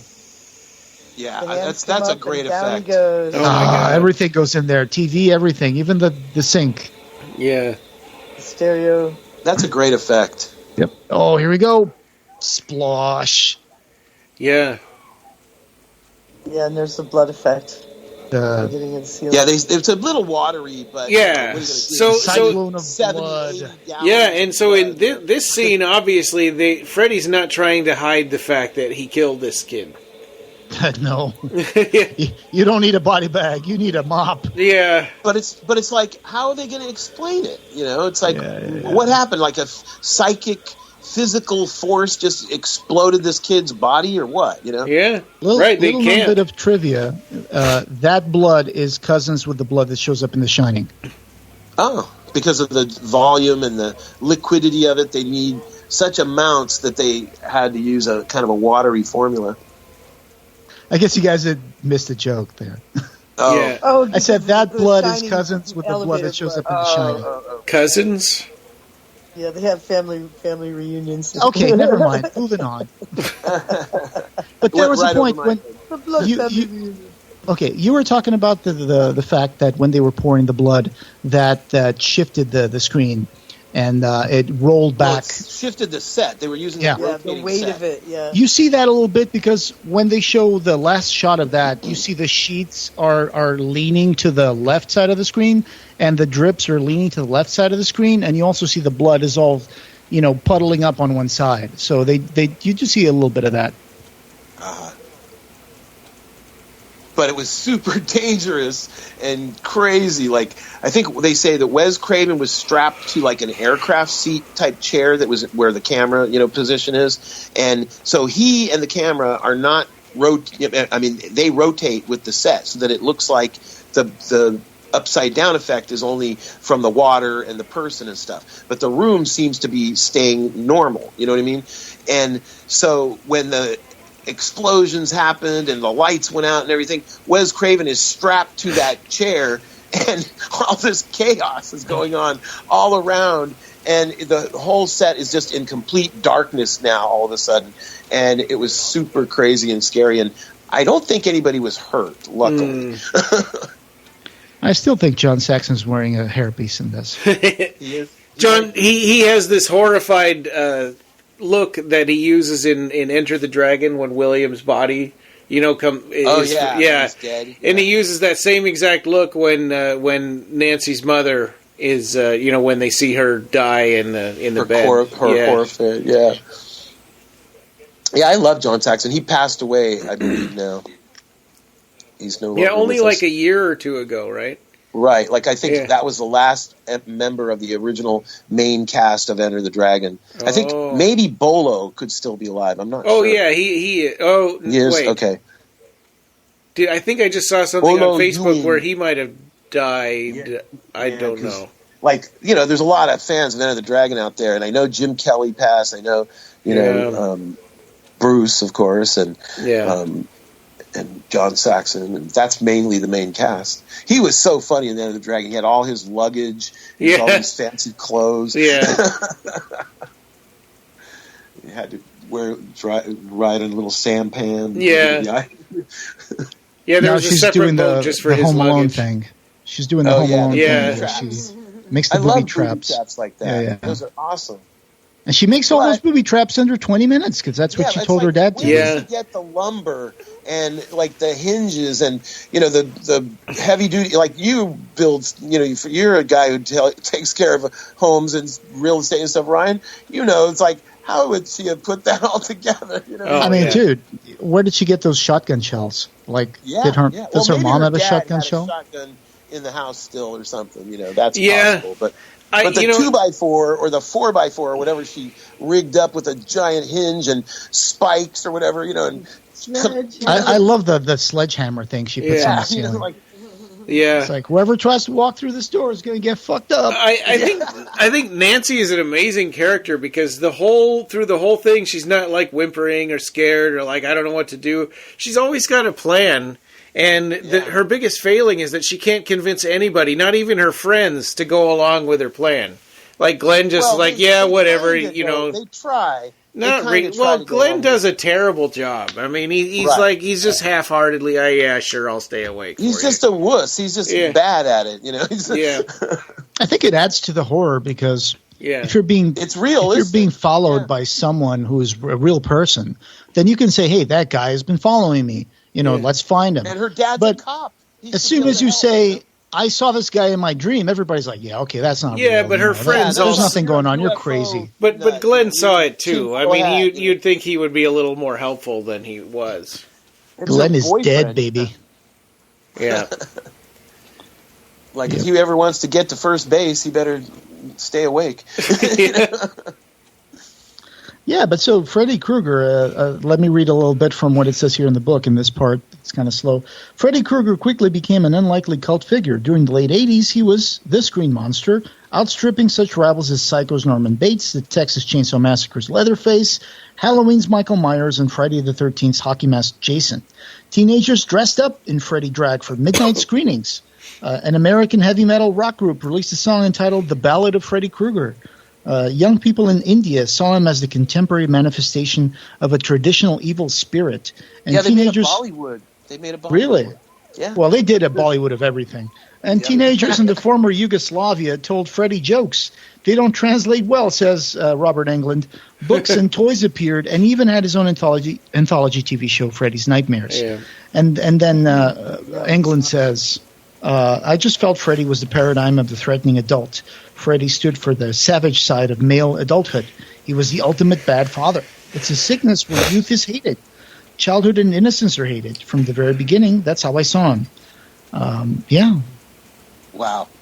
So here she Robert, goes to sleep. Robert Englund is such a cool person, too, because when we met him in person one time at the San Diego Comic Book Convention, he was the MC for the costume contest. Oh. And Nina and her girlfriends, they were the Lord of the Rings. They did the characters all from the Lord of the Rings. And Nina was an orc, and I made her orc outfit.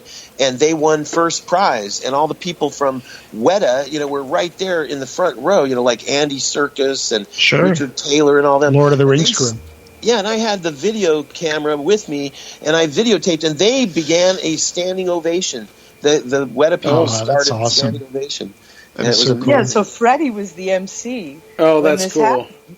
And when the crowd applause died down, Freddy put his finger up and he said, "And that's why rehearse, rehearse, rehearse." Right. This Blu-ray that I'm watching right now, I had Robert Englund sign it, and he put, "To Ryan, sleep kills, Robert Englund." That's so cool. Yeah, he signed on the inside of my leather Freddy glove that I made. I made a replica of it. Oh, that's cool. Yeah. She just went downstairs and opened the boiler, and the glove is gone. And there's a beautiful tapestry on the wall of dogs playing poker. Oh, yeah. Yeah. That thing must have been everywhere in suburban America. Oh, and those awful felt paintings of clowns that are sad. Oh, yeah. God, I hate it. The big eyes, the big eye pictures, Yes. The pizza place where I go to, the owner really likes Elvis, and there's a gigantic velvet Elvis painting. Like every time I go there, I'm like, Jesus Christ, look at that thing. It's Weird Al enormous. has a song about velvet Elvis paintings. Oh, yeah. I love Weird Al. Yeah. Gonna I went get and saw him you live several times with my friend Damon, that guy who makes amateur films with me. Oh, and those peacocks, those metal peacocks that were on the wall that you were talking about? Yeah. That fits right in with that same kitsch of art direction. Oh, yeah. Century kind of vibe. Yeah. She's coming down the spiral stairs. Yeah, she went into her house basement, and then she went into the under basement where Freddy lives. Which is just turning into the boiler room from that they found him in, yeah.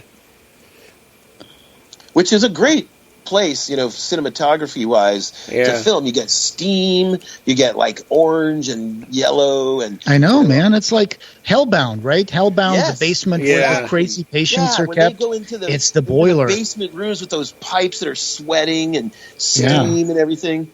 Hellraiser 3. The nightclub is called the Boiler Room. It's got that aesthetic. And I think it's just also because it feels like hell. It's hellish, right? It's hellish.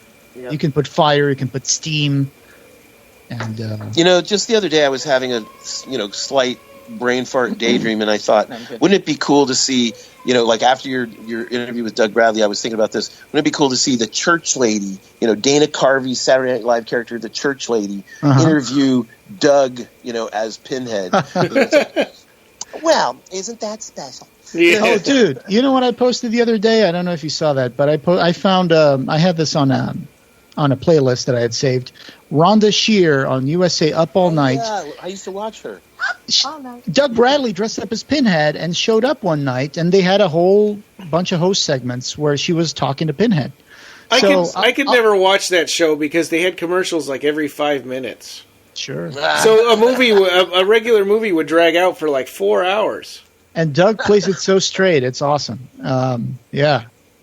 And she said Rhonda Shear is playing with her box, and I don't mean that, no pun intended, but, and then, of course, Pinhead shows up, and it's Doug Bradley. I'll send you that link after this. Oh, thank you, yeah. Put it in the show notes. Sure. Yeah. Rhonda Shear playing with her box. So Freddy is lurking. Lots of it just builds so much tension with this whole sequence. It's crazy. Yeah, and it's really brave of her to try this plan, because in a dream, how does she know she's going to be able to get back to her house, and get him into all these booby traps? Because there's Glenn's. Right now, Glenn's she's headphones. Desperate. She's just desperate. Yeah. Yeah. Right. Well, and right now she's in the boiler room. It's like, does she really know that for sure that she can get back to her house? No. Yeah. Well, that's why she told her dad to come in and break down the door in 20 minutes. Yeah, and of course, just wake me up, just like everyone else in the movie, they all just like, oh yeah, sure, yeah, no problem. Yeah, but they don't. They don't. Oh, boom! It's lucky, you can totally see the mattress there. It's lucky that Nancy sets alarm clocks, because everybody lets her down. Yes. She jumped out of the basement and she ended up falling off of the window of her bedroom. Yeah. And you could totally see the air mattress when she lands. Yeah. Kind of jiggles up. Yeah. It's theater. Oh well. Can't go in and fix it like George Lucas. Yeah. She's got 5 seconds to bring him into the real world. Yes, she has to hold on to him. Yeah. Right. And then the alarm will go off and he'll come out. It's a smart plan. She really takes charge of her problem. Yeah. I mean, she's the final girl. It's nice to see in a horror movie that final girls. Somebody has the best plan you could possibly think of. You can't complain and say, "Oh, that's so stupid. Why'd you do that?" Yeah, like you do in a lot of horror movies. I think this is a year before Alien, so before Sigourney Weaver became... Smack him with that coffee. Bam. Became her tough woman, Well, that was 79. What was Alien? Alien, the first Alien? Yeah, you're right. Alien. Oh, this is where it turns into like a Tom and Jerry cartoon. Yeah, or Home Alone. Or Home Alone. She whacked him on the face with a glass coffee pot. Yeah. And then she closes the door and sets up that sledgehammer trap. It's so awesome. Oh my God, and her yelling at this cop and he's like, What? Huh? Yeah, what's going on? Yeah. Duh. Oh, the window's already cracked before she cracks it. So, it's easier to crack. Oh, yeah, look at that. Yeah. Is that sugar glass? Yeah, she's breaking windows, screaming out, "Oh, bam!" Right in the chest. There we go. Right in the chest with that sledgehammer. Yeah. Oh! Yeah. Rail fall. I would make rubber sledgehammers and rubber hammers and stuff for things like that. It's interesting to think about, like, the Freddy character right now. I mean, how mortal is he now that he's in the real world? Because stuff hurts him, where before he could cut his own fingers off and he didn't care. Right, when he's in the dream world and he controls it. Yeah.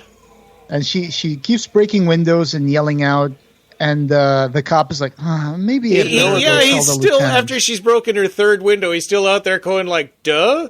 What? My boss is... No, he said, maybe I better tell the lieutenant. Yeah. Like, you think so, dude? She's yelling and breaking windows. My boss is going to be pissed off that his daughter is busting all his windows. Have a jar of pee. Oh, it's actually gasoline. Oh, that's really cool that she sets him on fire. Yeah. Mountain Dew. This is a really long burn, too. Look, like he's going I know. Yeah, you think about they made a comment about that the stuntman that did this burn went up the stairs and then back down the stairs. And the poor guy, I mean, holy crap, he must be really good at his job. Yeah, I mean, to fall down is usually all you need, one, and then they put you out, and then maybe they do it again to get the second part. But this is all in one take. Oh, my God. Yeah, he went up the stairs, he got hit with the door, fell down the stairs, now he's going back up the stairs again. Right, and all on fire. Yeah. But some of these things, like in Blu-ray now... Oh, yeah, you can see how like padded super he padded, is. Yeah. Helmet head, you see all that stuff. You're not supposed to see that, Joe. Yeah. But it's cool. But it's not bad, considering. Yeah, but I like it. I mean, it's a staple of movies like this, or low-budget movies or whatever. There's always had to be, like, some guy on fire. Even Nightbreed has it, right? The guy with a flamethrower, and the flamethrower explodes, and he goes on fire for, like, 2 seconds. And wasn't that an additional added-on scene? It might have been, yeah. Yeah. But anyways, I love all these stunts and, booby traps and anti-personnel improvised devices. I think that's so cool. And now they're following the flaming footsteps up the stairs. Yeah. This must have been a fire marshal nightmare. Oh, yeah. Cool effect. Bam! He's killing her mom. Like Julia in the bed. Oh Yeah. yes. Like Now we get to Shadow see killing his Julia. horrified Enter the Dragon face. Oh, look at this! And she raises the skeletal arm as she goes in the blue glow. Yes, the glow. It's better than the Who Farted face, Ryan. Yeah. Which is another Successful staple. 80s T-shirt. Or I'm with stupid. You know what's interesting about the ending is they had multiple versions of the ending, and they had I believe they did test screenings and stuff to get reactions from people before they made their final decision. I don't like the ending. A lot of It people was- don't. The mother being sucked Yeah. in the Oh, yeah. door. That her getting sucked through the window looks terrible, and it's kind of and it undoes everything that she was working towards with defeating Freddy in the first place. Well, Wes didn't want that to be the ending. That was kind of like a Bob Shea kind of thing. Oh, really? Yeah, actually, Yeah. like I said, they made 4 different endings, and they did test screenings with all of them, and they ended up using a piece of all of them, a little bit of all of them. Oh, and I was wrong. Including the car. It's Bob Shea was the preacher in the funeral. That was the jerk. Ah, Well, Yeah. no, that wasn't Bob Shea either. No, Bob Shea has curly hair, and you know where I Bob just Shea was? looked it up. You know is where it on the Bob- credits? Oh, Jack Shea. I must be related. His Yeah. brother, maybe. Yeah. Never mind. You know Oh, where Bob that- Shea was? In Nightmare on Elm Street 2. Yeah, he's he the played bartender. a leather bar bartender. Yeah, Yeah, he shows yeah, up in a lot of movies. In that Dream Warriors movie where the nun gets taken, Bob Shea is also one of the crazy people walking around. Oh, yeah. Long Freddy Johns. is the son of a 10,000 Maniacs. Yeah, Yeah, that was in number 6, I think, and Alice Cooper was his father. oh yeah. One of his 10,000. Adoptive father, yeah. Yeah. Foster father.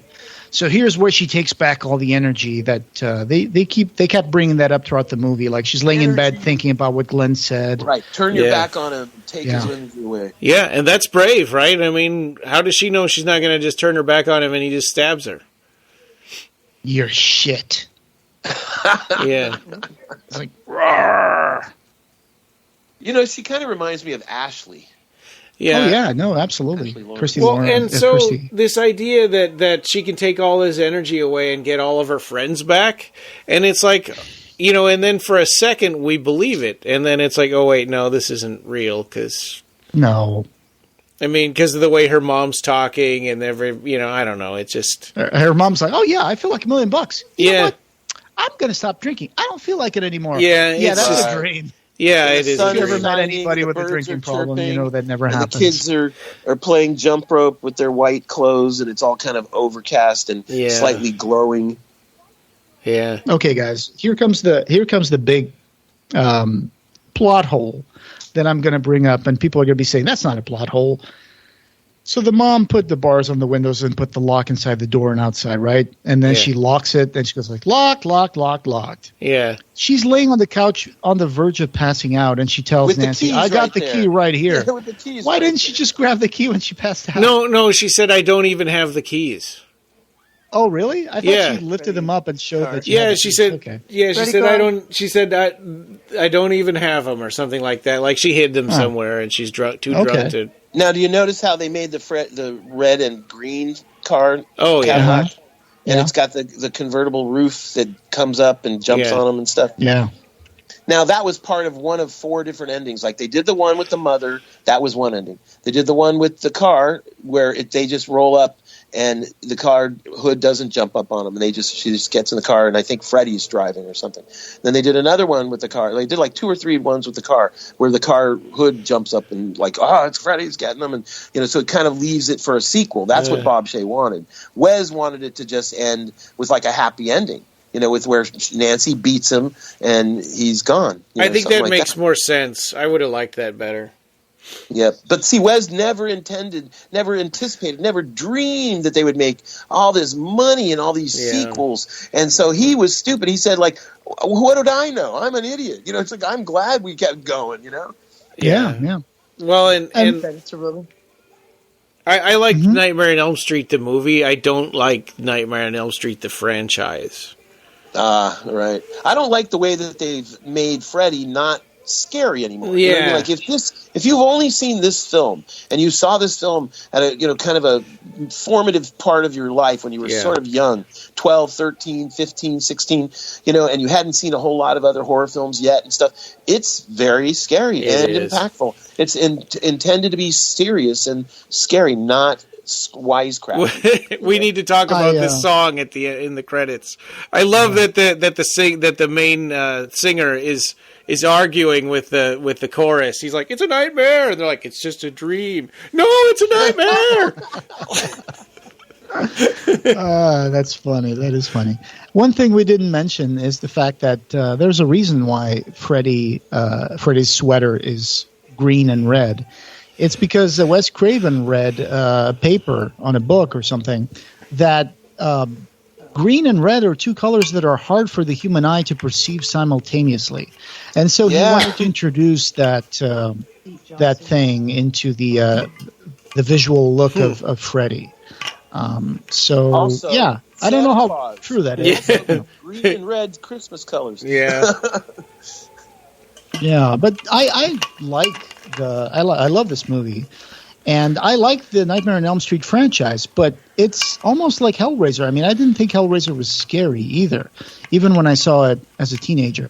Yeah, well, I that's just was because fascinated. in that sense, like think about it, like when Hellraiser 3 got made and Pinhead. After that, with all those stupid, appearances like with MTV on Spring Break and, coming on the Tonight Show. That's the end of the credits. That's the end of Pinhead's being taken seriously. And it's the same thing with Freddy. It's like they both entered into that realm where, like you were saying, Joe, that, they've gotten to that point now. Pinhead's gone to space. They've had, him appear on the Tonight Show and stuff. Who cares whether or not Jason, Freddy, and Pinhead face off, Mm-hmm. So what I was going to say was that, and in terms of the franchise, what I feel about it is it's a lot of fun to watch. It's a lot of fun, but it's fun more in the sense that it's an experience. It's like I wouldn't watch Hellraiser eating popcorn, but I would definitely go for dude, let's do Dream Warriors and let's do 3 and 4 and just make a bunch of popcorn and have a fun night and just watch. I don't like seeing them ruining the character, of Freddy. Yeah, I guess, you could go that way because, it takes away from the first one, I guess, because you want it to be perfect and stay scary. Yeah. But also it's a fun thing. I'm just saying for me that I think the franchise is a lot of fun to watch. And when I bought the 8 DVD thing, I had a lot of fun barreling through that in a week because I was every night I was going to watch one. It's oh boy, tonight's Dream Warriors, and then it's going to be number 4, and then it's going to be number 5, and this Freddy's dead, and I think that's great. It's that's what it's all about. It's like being a fan and loving horror and loving films and cinema and being able to binge, the thing that people all loved when they first got into streaming on Netflix and stuff was that you could binge. That's what you're talking about. And, all the commentaries and documentaries and wonderful material that comes along with those box sets that they don't really do anymore, on Blu-rays and on streaming. I miss that. That's what we're doing right now. When we talk about this sort of thing, I love it. And it was a franchise that didn't kind of lose its way as much as I would say Halloween, because Halloween kind of the 6th one kind of ended on the most recent ones, right? I saw the one in 2018. It was pretty good. Now there's a trailer out for Halloween Kills, by the way, that picks up right immediately after the first one ends. So I'm looking forward to that. Hey, one of the things I know this is a complete non sequitur, but David S. Goyer, who worked on the Halloween remake, and he's working now on the Blade, and we know all about him. Yep. I saw Van Damme's Death Warrant the other day. Oh God! I kind of jumped up on the couch when I saw David S. Goyer wrote the script for that movie. Oh my God! A lot of stuff early in his career just to make a buck, Sure. But I was surprised that I was oh my God, this guy's going to write the script for Hellraiser movie. Anyway, so I thought that the Halloween franchise kind of petered out a little bit. It kind of lost its way. But I think the Nightmare on Elm Street You franchise mentioned anything else on the notes? stayed up there in terms of being fun. And then, New Nightmare came out, and they Yeah, by really the did way, a what lot did of you new guys stuff with think of the it? character. What did you and Ryan both think of New Nightmare?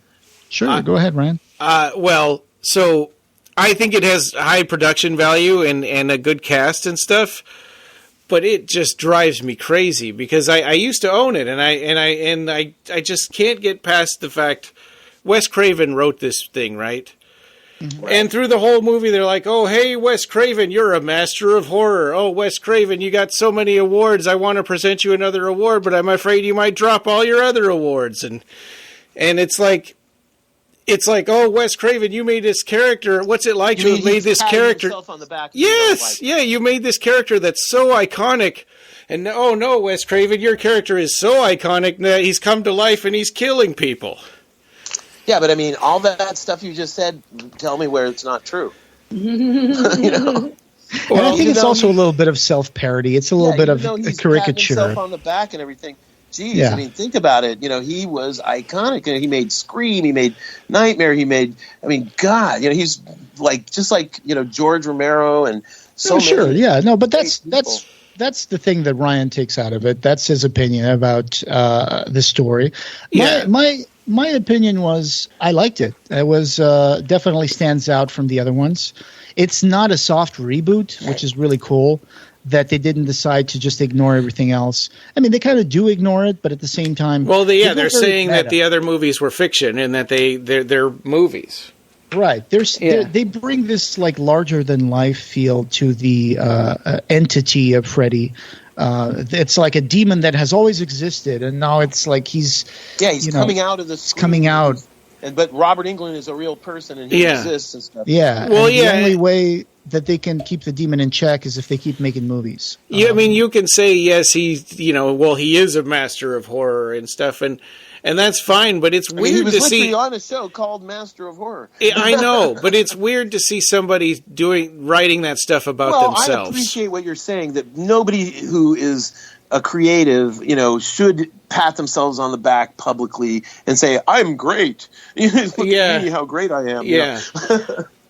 Well, I think it's also part of the fake reality of Hollywood that they put in there. Like they show the actors as having, going real to lives, to TV shows, and Robert Englund is going to a TV show, but he's talking to her like before he goes on stage, and he's like, got to do this, and then he goes on stage. Oh, you're all my children now, and right, he puts it on. He's just doing the performance, right? So, and also I think that's part of that weird, like, Los Angeles and Hollywood becomes a big backdrop for the whole thing, right?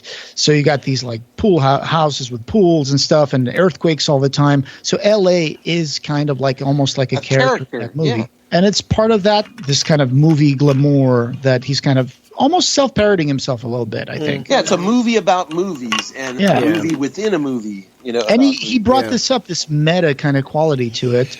Here we are, and some of those scenes where they have in the New Nightmare where they're like shooting the movie and you see this crew, that was actually the crew of the movie that he puts in there. Right.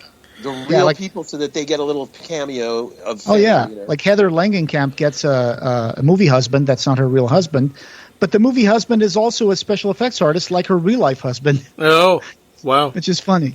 Did you know that, Ryan, that Heather Langenkamp in real life married a real special effects guy? No, I didn't. Yeah. I'm sorry. I meant to look up who it was, but no, Nina's got a couple of notes. Oh yeah, I made a notes about that Screamin' that we used to collect from, and the model kit company, even worked for a couple times. That we interviewed Jeff Brower. Yeah, they had a Freddy kit early on, and I never had it, but there was a talking Freddy doll. Yeah, you could pull a string and he would talk and say different lines. Yeah. Jeez, what would he say? He would say like, "I'm your new god, Nancy," and just all the things from the movie, like different clips, But it was not a children's toy, right? It was not a children's toy. Oh yeah, yeah. I mean, oh my god! They even had fuzzy, cuddly plush versions of Freddy. Sure. Yeah. Oh my god, that's amazing. Yeah. They did some questionable merchandising back then. Oh man, Bob Shea was breaking it in. You could get anything: T-shirts, Yeah. hats, buttons, keychains, watch fobs, just anything. Yeah. One thing though about the Nightmare on Elm Street that wouldn't happen again today, I think, is that we had a real communal experience going to see it, because it was, you didn't have 1,500 channels of stuff to watch on the internet, and so everyone saw it, everyone talked about it, everyone's like, you got to go see it. So we all had that in common, that a lot of us had seen it in the theaters, when it came out. Speaking of questionable merchandise, do you guys remember Freddy's Greatest Hits? No. It was a record. I remember they had a telephone call line. Oh, like no kidding. Or a 1-900 line that you could call, and Freddy would talk to you. He would, I don't know if it was pre-recorded stuff that Robert Englund put there, or, I never called it, Dude, there was a record. It was Freddy's Greatest Hits with the Elm Street Group. And it was put out by RIC Records in 87. And it was basically like this rock group singing, and you would hear Freddy introducing songs and laughing in the background, and ha ha ha ha ha ha. And it's like creepy music playing with like the Rockettes or whatever singing. Na, na, na, na, na. It's almost like very popsy. Oh, wow. But amazing stuff. That's like Doug Bradley YouTube. mentioned how he's on the Cradle of Filth records now, that he's recorded some stuff. Midian. Yeah, he said he was on 4 of their albums. I had no idea. I thought it was just that At the Gates of Midian one. No, yeah, he was in like 3 or 4. He in an interview he says the names of them. I just forgot them now because I'm not into Cradle of Filth. But wow, man, he works for Ghost. Nightmare on Elm Street. Doing a Ghost video would be awesome. And again, one of those movies that had a remake in 2010, and that remake did not start a new franchise. It just faded into obscurity. That's why I keep saying I'm sorry to hear about some remakes sometimes, because I'm like, you guys are just going to make one remake that's going to be mediocre, it's going to be forgotten, and then you guys are not bringing back the franchise. That might be a correlation and not a cause, right? Maybe the franchise is already dead anyway. Well, we'll see, like, hopefully, with the new Hellraiser stuff, we'll see what happens there, and also the Candyman, the new Candyman. Right.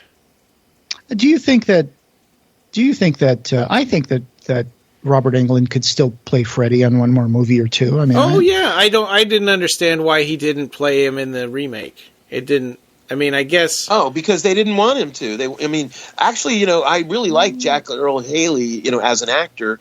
Are you familiar with his career? Like, he played Rorschach in the Watchmen, and he was in that. I think it's called Breaking Away, a bicycle. He was a child actor. Mm-hmm. Yeah, he was a young actor in the Bad News Bears. He was actually driving limousines for a while recently. That's where his career went, unfortunately. Yeah. But anyways, so, I liked him, as an actor and stuff, but I agree with you both about that particular film. It was not anything to write home about, and, did not kickstart the franchise, obviously. Yeah. And who knows what will happen with the Hellraiser one or the Candyman one, but we will see. Wasn't that Nightmare on Elm Street PG-13 also? It could have been, because obviously if it's a Michael Bay, they're trying to get as many butts in the theater as they can. Yeah. Oh, I found an article here. I found an article here that explains why Robert Englund was not in the 2010 remake. Oh, the remake. Oh, okay. Yeah. It says, okay, here it is. It's an article from Screen Rant, and said, just before the release of the remake, MovieWeb asked Englund if he had a cameo in the film, and the actor responded, oh, no. They want to have their own identity. They're rebooting the franchise, and I understand that. I'm not the guy to put down remakes. So basically, they didn't want him. Yeah, well, I guess it would be confusing that you would make you think that it's a sequel if you've got Robert Englund as the... And then he said also in the same article, I don't think I'll ever don the makeup again. I'm a little too old for that. I'm a little too long in the tooth to play Freddy now. Englund is, however, open to playing a smaller role. I know, and the funny thing is... he could play his own grandfather or father. Sure. Yeah. But Robert Englund wasn't the first choice of Wes Craven to play Freddy. Right. Actually, Robert... Kane Hodder was the first. No. David Warner was the first choice to don the makeup for Freddy. Not according to the Never Sleeps Again documentary. Not to wear the makeup, but to be considered to play Freddy was Kane Hodder originally, and he wasn't available, I think, and thank goodness, because Kane Hodder is sort of an actor and stuff, but Robert Englund, I think, is much better as Freddy, because just like Pinhead, you need an actor underneath the makeup. That's interesting, because I was also watching that, and in the documentary, Wes Craven talks about David Warner, and then it follows into the makeup artist, David Miller, talking about how, they made first drafts and they had pictures of how it's going to look like, and it was made to look like Dave Warner, and it was going to be an older character. He wanted an older guy to play Freddy. And then when Robert Englund came in, he was like super peppy and young. Kind of short. And they were like, I don't know. But then when they put the makeup on him, that was evil. He was kicked it. But you're right, but in that same documentary, they did say that early on that they were considering Kane Hodder because he had done Jason, he was a stuntman, and he could do, a lot of physical stuff and things like that. But I don't think he was available or something to that effect. And then eventually it did go to Robert, and I'm glad, because Robert is really good at it. For the second one, they almost got rid of Robert Englund altogether, because they were like, this guy wants more money. He was starting to want more money and stuff. Yeah, and they were like, well, it's just a guy in a rubber mask. We can get an extra. They got an extra to be in the beginning of photography. It was terrible. But I mean, he's the star of the franchise. I mean, he's definitely. It's like Doug. It's like, what are you going to do? How are you going to? What are you going to do? Yeah, they're very similar in that their personalities read through their makeup really, really well. Yes, and the fact that they're good actors both mean that they do wonderful work. The performance. Oh, and one of the things I was going to say, Robert Englund and Doug Bradley were both in the same movie together, both wearing hairpieces, called Killer Tongue. So go check that movie out. Yeah. Anyway, that was Nightmare on Elm Street. And is for Nightmare. So go to bed now. So that was our last one that we had in our Kickstarter, and is for Nightmare. I mean, if we go on, we're doing extra credit. Yeah. Okay. And I remember when Wes Craven passed away. That was in August of 2015. Oh yeah, what a sad day. Yeah, it was very sad. And at the time, Clive offered his condolences to the master on his official Facebook page. He said, "From the first time we met, Wes was a friend, generous in his support of my work, and wonderfully witty when talking about the deceits and nonsenses he'd faced as he fought for his unique cinematic vision. Wes was a gentle iconoclast, a man whose sudden absence from the world has left me sad beyond words, but grateful to have known him while he was still with us." There we go. Wow, what a great epitaph. And rest in peace, Wes Craven. What a wonderful filmmaker. Ironically, he gave us a little nice thing, too. When I made my film, The Dead Pit, it screened in Los Angeles for like a cast and crew screening at the Grauman's Chinese Theater, and Wes Craven saw it, and he wrote a nice letter to the director and said, some very nice things about The Dead Pit and the effects and stuff. So, that's awesome. Really cool. Wow. Yeah, the director kept and saved that letter. That's Brett Leonard? Yes, Brett Leonard. Nice. All right. And this commentary, having no beginning, will never wake up again. Thank you for joining us, and we hope you have subscribed. You can find the Clive Barker Podcast wherever you find audio. Show notes for this episode, as well as news and reviews, can be found at our website at www.clivebarkercast.com. The Clive Barker Podcast, or BarkerCast, is an independent editorial podcast and blog that is not affiliated with or under contract by Clive Barker or Seraphim Inc. This is a labor of love by the fans for the fans. Watch for our annual Kickstarter fundraisers to get some cool stuff, and you can buy t-shirts on our TeePublic store. Go to tpublic.com and search for BarkerCast.